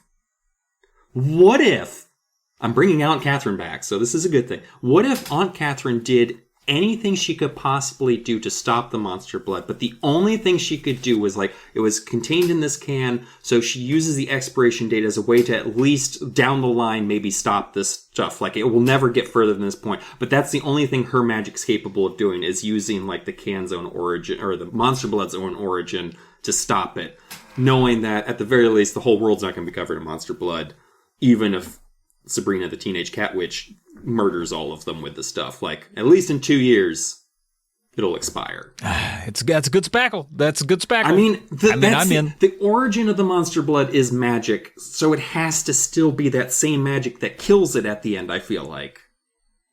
Yeah. And you did a lot of work here. You brought back Aunt Catherine. I completely forgot the scene where she's... I feel like R.L. Stine forgot about Aunt Catherine and the magic shit, because none of this makes... Whatever, keep going. Just keep going. Because, it gets stupider. Yeah, there's not really a magic element to it.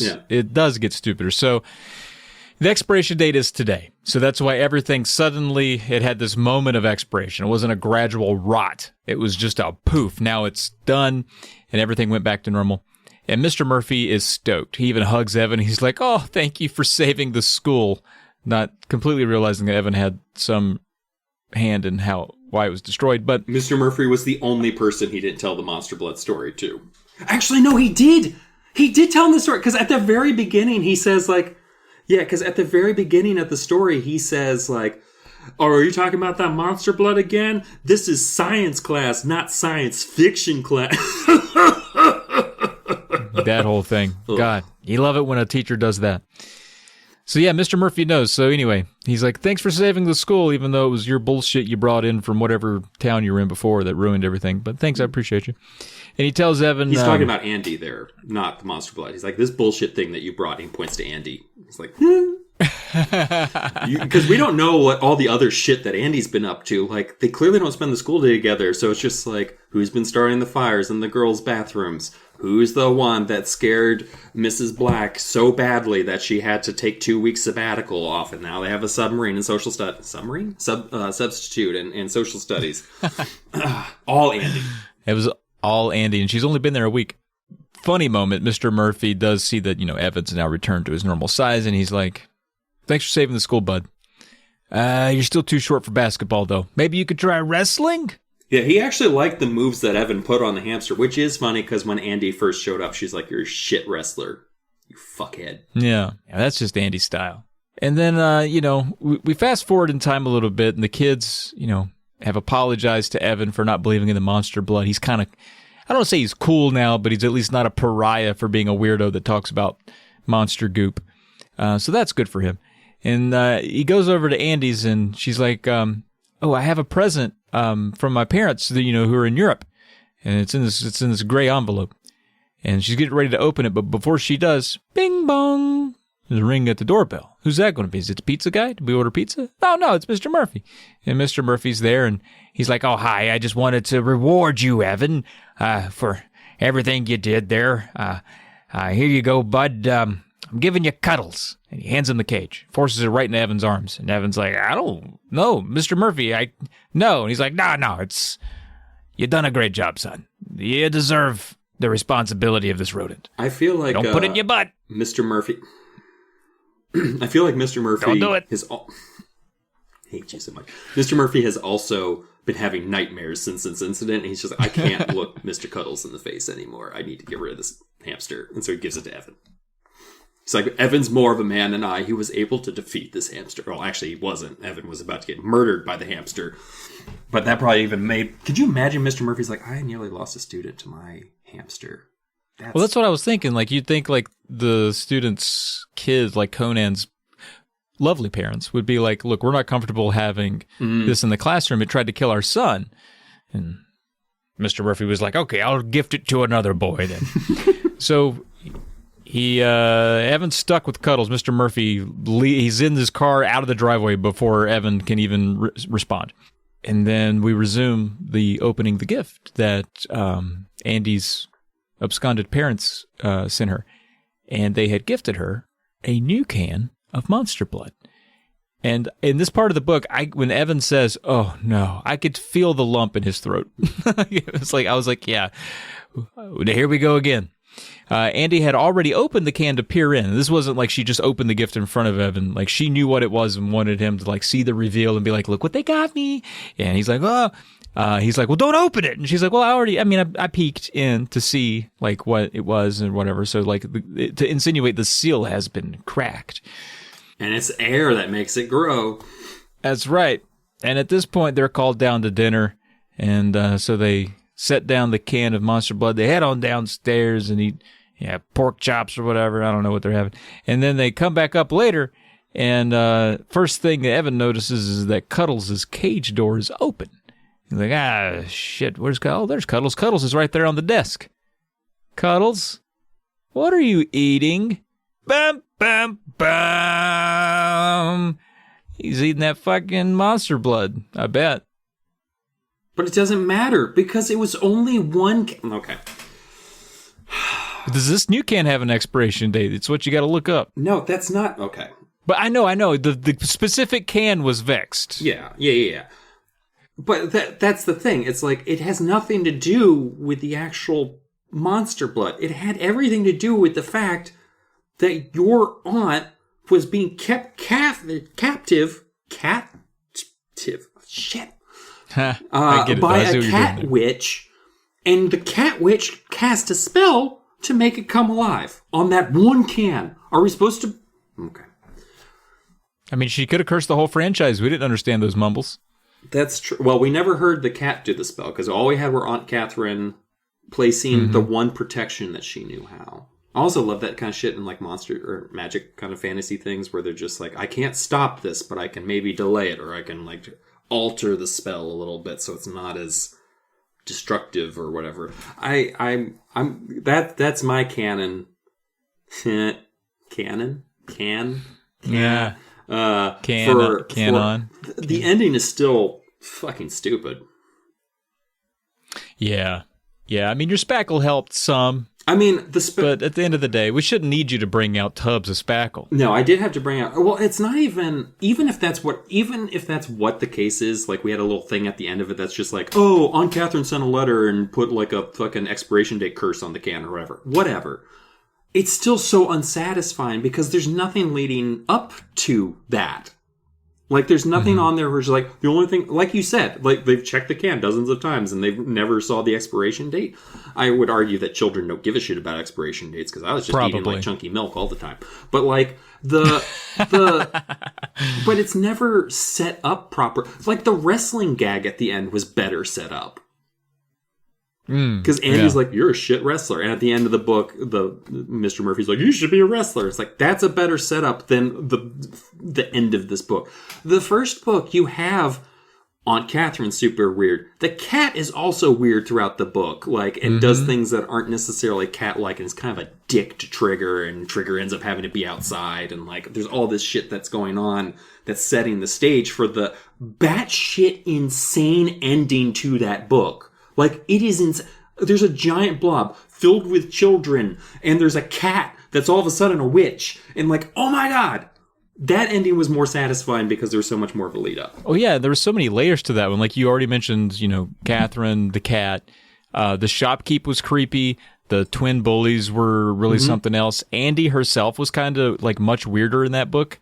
She just kind of came out of nowhere, and she seemed like a threat. The whole neighborhood was kind of like the twins, or the brothers. I don't know if they were actually twins, or I think they're twins, and no, it doesn't matter. She talks about them, like, treeing cats and stealing bicycles and shit, and it's just like, they're a little... Like, I feel like the kid bullies have started to get a little watered down. Like, Conan's an asshole, but, like, all within the confines of, like, a child being a normal asshole, whereas we had, like, the Ghost Next Door, where they're like, we're going to burn down the postmaster's house because he dared to yell at us. It's like, okay, that's a bit intense. That is pretty intense, yeah. Yeah, it's, this one didn't have all of that. Yeah, the tone seemed, and you're right, like, there was something, and I don't know if it was because the Ghost Bumps? Well, what am I reading? The Goosebumps books were kind of newer to both us as readers and to R.L. Stine. He had some fresher ideas, but they felt more unsettling. Where this, from the get-go, felt safe. It just felt like it was going to be a cartoon from there on out. There weren't any threats. Conan, like you said, more goofy. Like, he just shakes hands hard. I didn't feel like he was a true menace. Yeah. Mr. Murphy's not scary. He's not a threat. Everybody's parents seem great. Like, there wasn't really anywhere else to kind of feel... you kind of knew where it was going to go. From the cover of the book, the hamster's going to get big. You wait 20 chapters for it. Yeah, and then it's over with an expiration date. The most danger is Conan getting the monster blood. And that's not even... Like, Conan doesn't even pay attention to the monster blood being gone. Like, I totally thought that setup for him shaking his hand again was going to be... Did you steal that monster blood? I knew you were in my room, but whatever. Like... Oh, yeah. But instead, it's just like, sorry for putting your locker. It was just a non thing. But that could have been like, when you go from Say Cheese and Die, when they're being chased by a scary man dressed in all black who they don't know who he is, and he's, like, roaming the streets, and one of their friends is gone. Like, that's a whole other, like, level of just unease in those stories. Carly Beth in The Haunted Mask, where she's, like, threatening to, like, kill adults into their faces, and they're just like, you're concerning small girl all of a sudden, we need to back her up. I don't know, this one definitely didn't challenge. Yeah, it didn't have, it had a lot of monster blood in it, but it didn't have a lot of monster teeth. That's true, and that is true. So yeah, I'm pretty low on it, actually. This is one where I feel like I was looking forward to it because I did enjoy the first Monster Blood, that I expected more. That could be part of it. It's one of those where the cover beats the plot by a mile. And I do enjoy Evan and Andy together, though. I think as characters, their banter back and forth is the highlight of the book for me, probably. I just like when those two riff on each other. They're very sarcastic. Andy's kind of an enigma. Evan is a fairly stable, kind of like, he's not a wuss. He seems like a pretty normal kid. So with that, I'm going to go as low as a 2. I'm going to say 2 out of 7 fangs inside of your giant hamster's mouth. This one really let me down. Yeah. Like, and I'm worried, so, like, if we look back at, say, the last 4 or 5 books, like in season 2. They've been rough. This is not going to be a theme throughout, is it? Are we jaded? Well, think about, like, so Why I'm Afraid of Bees. That also had kind of a non-ending, where it just, like, he stings himself, dies, and that fixes everything. Like, we were found out that if he'd gotten swatted 5 minutes into the book, he would have been fine. One Day at Horrorland, that was fun. That's good. But that's a good book. That managed the balance of, like, the comedy throughout. Because there's some funny moments throughout the book, and it's also severely fucked up throughout the... Like, every time you see another parent walking by with a screaming child, it's just like, this is a really kind of an upsetting book. What happened to the rest of the families that are in this park? Right. Never mentioned. Right.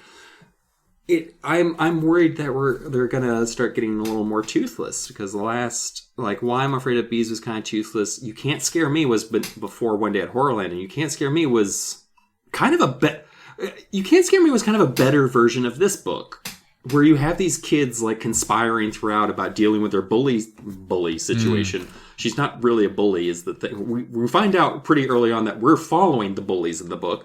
But, like, yeah. It's kind of a similar setup, I guess, to this one in terms of, like, they have these kind of vague plans, but the plans aren't as well defined in this one. They're not really part of the book. And they spend so much time, like, just dicking around. Like, Conan stole it. We buried it in the park. Why'd you bury it in the park? Just Andy. I don't think she has a home, and I think she lives in the park.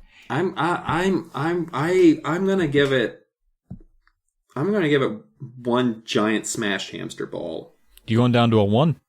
I don't even know, out of whatever. Just imagine a giant smashed hamster ball and imagine how disappointed you are with that, how that plan went. That's where I'm at right now. Oh, I remember what I was going to say. The whole, the little detour that was kind of needless with Dad's wheel. Yes! Yeah. I mean, I guess it was trying to showcase that it was a strong hamster now, but there were other ways to do it. We didn't have to bring in Dad's architect. It seemed like a lot of time that they could have used, or he could have used, to add another scare somewhere. And there were so many times where it just like, we usually would have a bum here, but they just kind of decide to do something or whatever. And the same with that chapter where it's just like, he stops by his dad's workshop, talks about the sculpture, and then cuts to 2 days later. It's like, what the... Why is this structured this way? It's... This one feels... Yeah.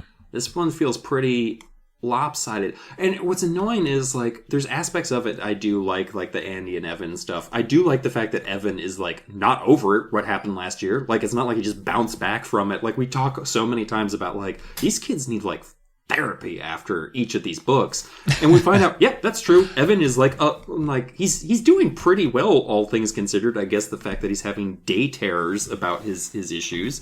But, like, you know, his social life sucks because he's crazy, according to everyone. And, like, he's not doing great at the start of the book.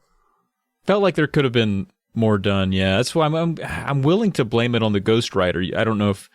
I think you and I were talking maybe before recording that was like, maybe you let a ghostwriter loose on Monster Blood 2 where it's already an established thing. But at the same time, it's like, we get through, 3 Monster Bloods. It kind of seems like it becomes more of R.L. Stein's baby at some point, so... I don't know. I am wildly curious to even look up the synopsis, but I also kind of want to save that as a surprise to be like, does Evan come back? Does Andy come back? I think. Well, we get to it next season. Oh, well, I'll probably forget about it entirely after. Oh. I mean, and Monster Blood 4 will be our finale. That's the last one of the original series. There's 4 of them. Yeah. Andy and Evan have a kid now. Great Aunt Catherine stops by, but she's in a wheelchair and she's like super like decrepit now, and she's like, I never told you what happened to the cat. And then she dies. And that's the opening chapter, is them watching out. Catherine, she comes to their house with a knife in her hand. It's bloody. Right, begging for beef. But there's cat hairs on the knife, and she's like, she's back. And then she just dies on the porch. That would be sweet, dude. I want to write Monster Blood 5 now, except it'll be more like Fear Street, where it's like for teens. You need to write the, you know how It and It 2, it's like the kids and then them coming back as adults. We need to do that for every Goosebumps book. Every single one of them? Just split them up and coming back as adults, yeah. But we'd have to tie some of them together, too. Like, if there's multiple kids in the Slappy series, the kids have to get together to, like, as adults to be like, We were all attacked by except the two sisters. They turn out to be on Slappy's side. Oh, shit. Man, we're breaking this thing wide open. You know what we should do? We should wrap up the episode that we're on. Oh, yeah. So we just got through our first sequel of the series. Our next one, I was curious about this, actually. I looked it up earlier. I was like, when's our next sequel encounter?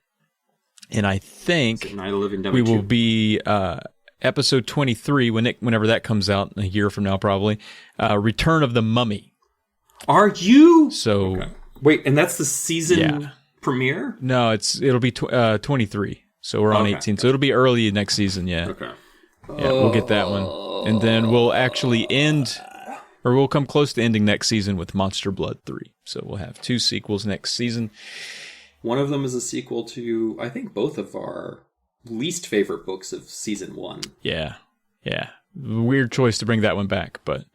I mean, it does end... Some others that we like do get sequels. It does end with, what's the kid's name? Gabriel? Gabe? Gabe yeah. had an ancient artifact that can control mummies. So, I mean, he could be in charge of the world by Return of the Mummy. He's his own mummy. Like, he's been, over the years, been turning himself into a mummy. Or it's just a bunch of in the cab, out of the cab again. Well, I hope not. But if you'd like to email us any questions, comments, or thoughts, or maybe your memories from these books, go ahead and do that at wegotgoosebumpspodcast@gmail.com. That's wegotgoosebumpspodcast@gmail.com. It's in your show notes if that's too long to remember. And if you don't like emails or that email address is too long for you, you can always find us on... I'm still calling it Twitter. Fuck you, Elon. You can still find us on Twitter at Say Cheese and Pod. That is all, obviously no spaces or underscores, just Say Cheese and Pod on Twitter. And you can also support. You can also support the show on Patreon at patreon.com/polykill. That's right. Yeah. It's confusing because it's for a podcast, the URL is, but it spawned a network. So by joining that Patreon, you will benefit the network that this show is on, and we would definitely appreciate that. You can also rate and review us wherever you soak in your podcasts. And Dylan, we've not alluded to or mentioned, I don't think either of us have had any memory of this next book coming up, so it's going to be completely foreign to me. What are we in for? Billy and his sister Sheena are visiting their uncle, Dr. Deep, on a tiny Caribbean island. It's the perfect place to go exploring underwater. Billy's ready for an adventure. There's only one rule to remember. Stay away from the coral reefs. Still, the reefs are so beautiful. So peaceful. Billy can't resist. But he's not alone in the water. Something's lurking deep below the surface. Something dark and scaly.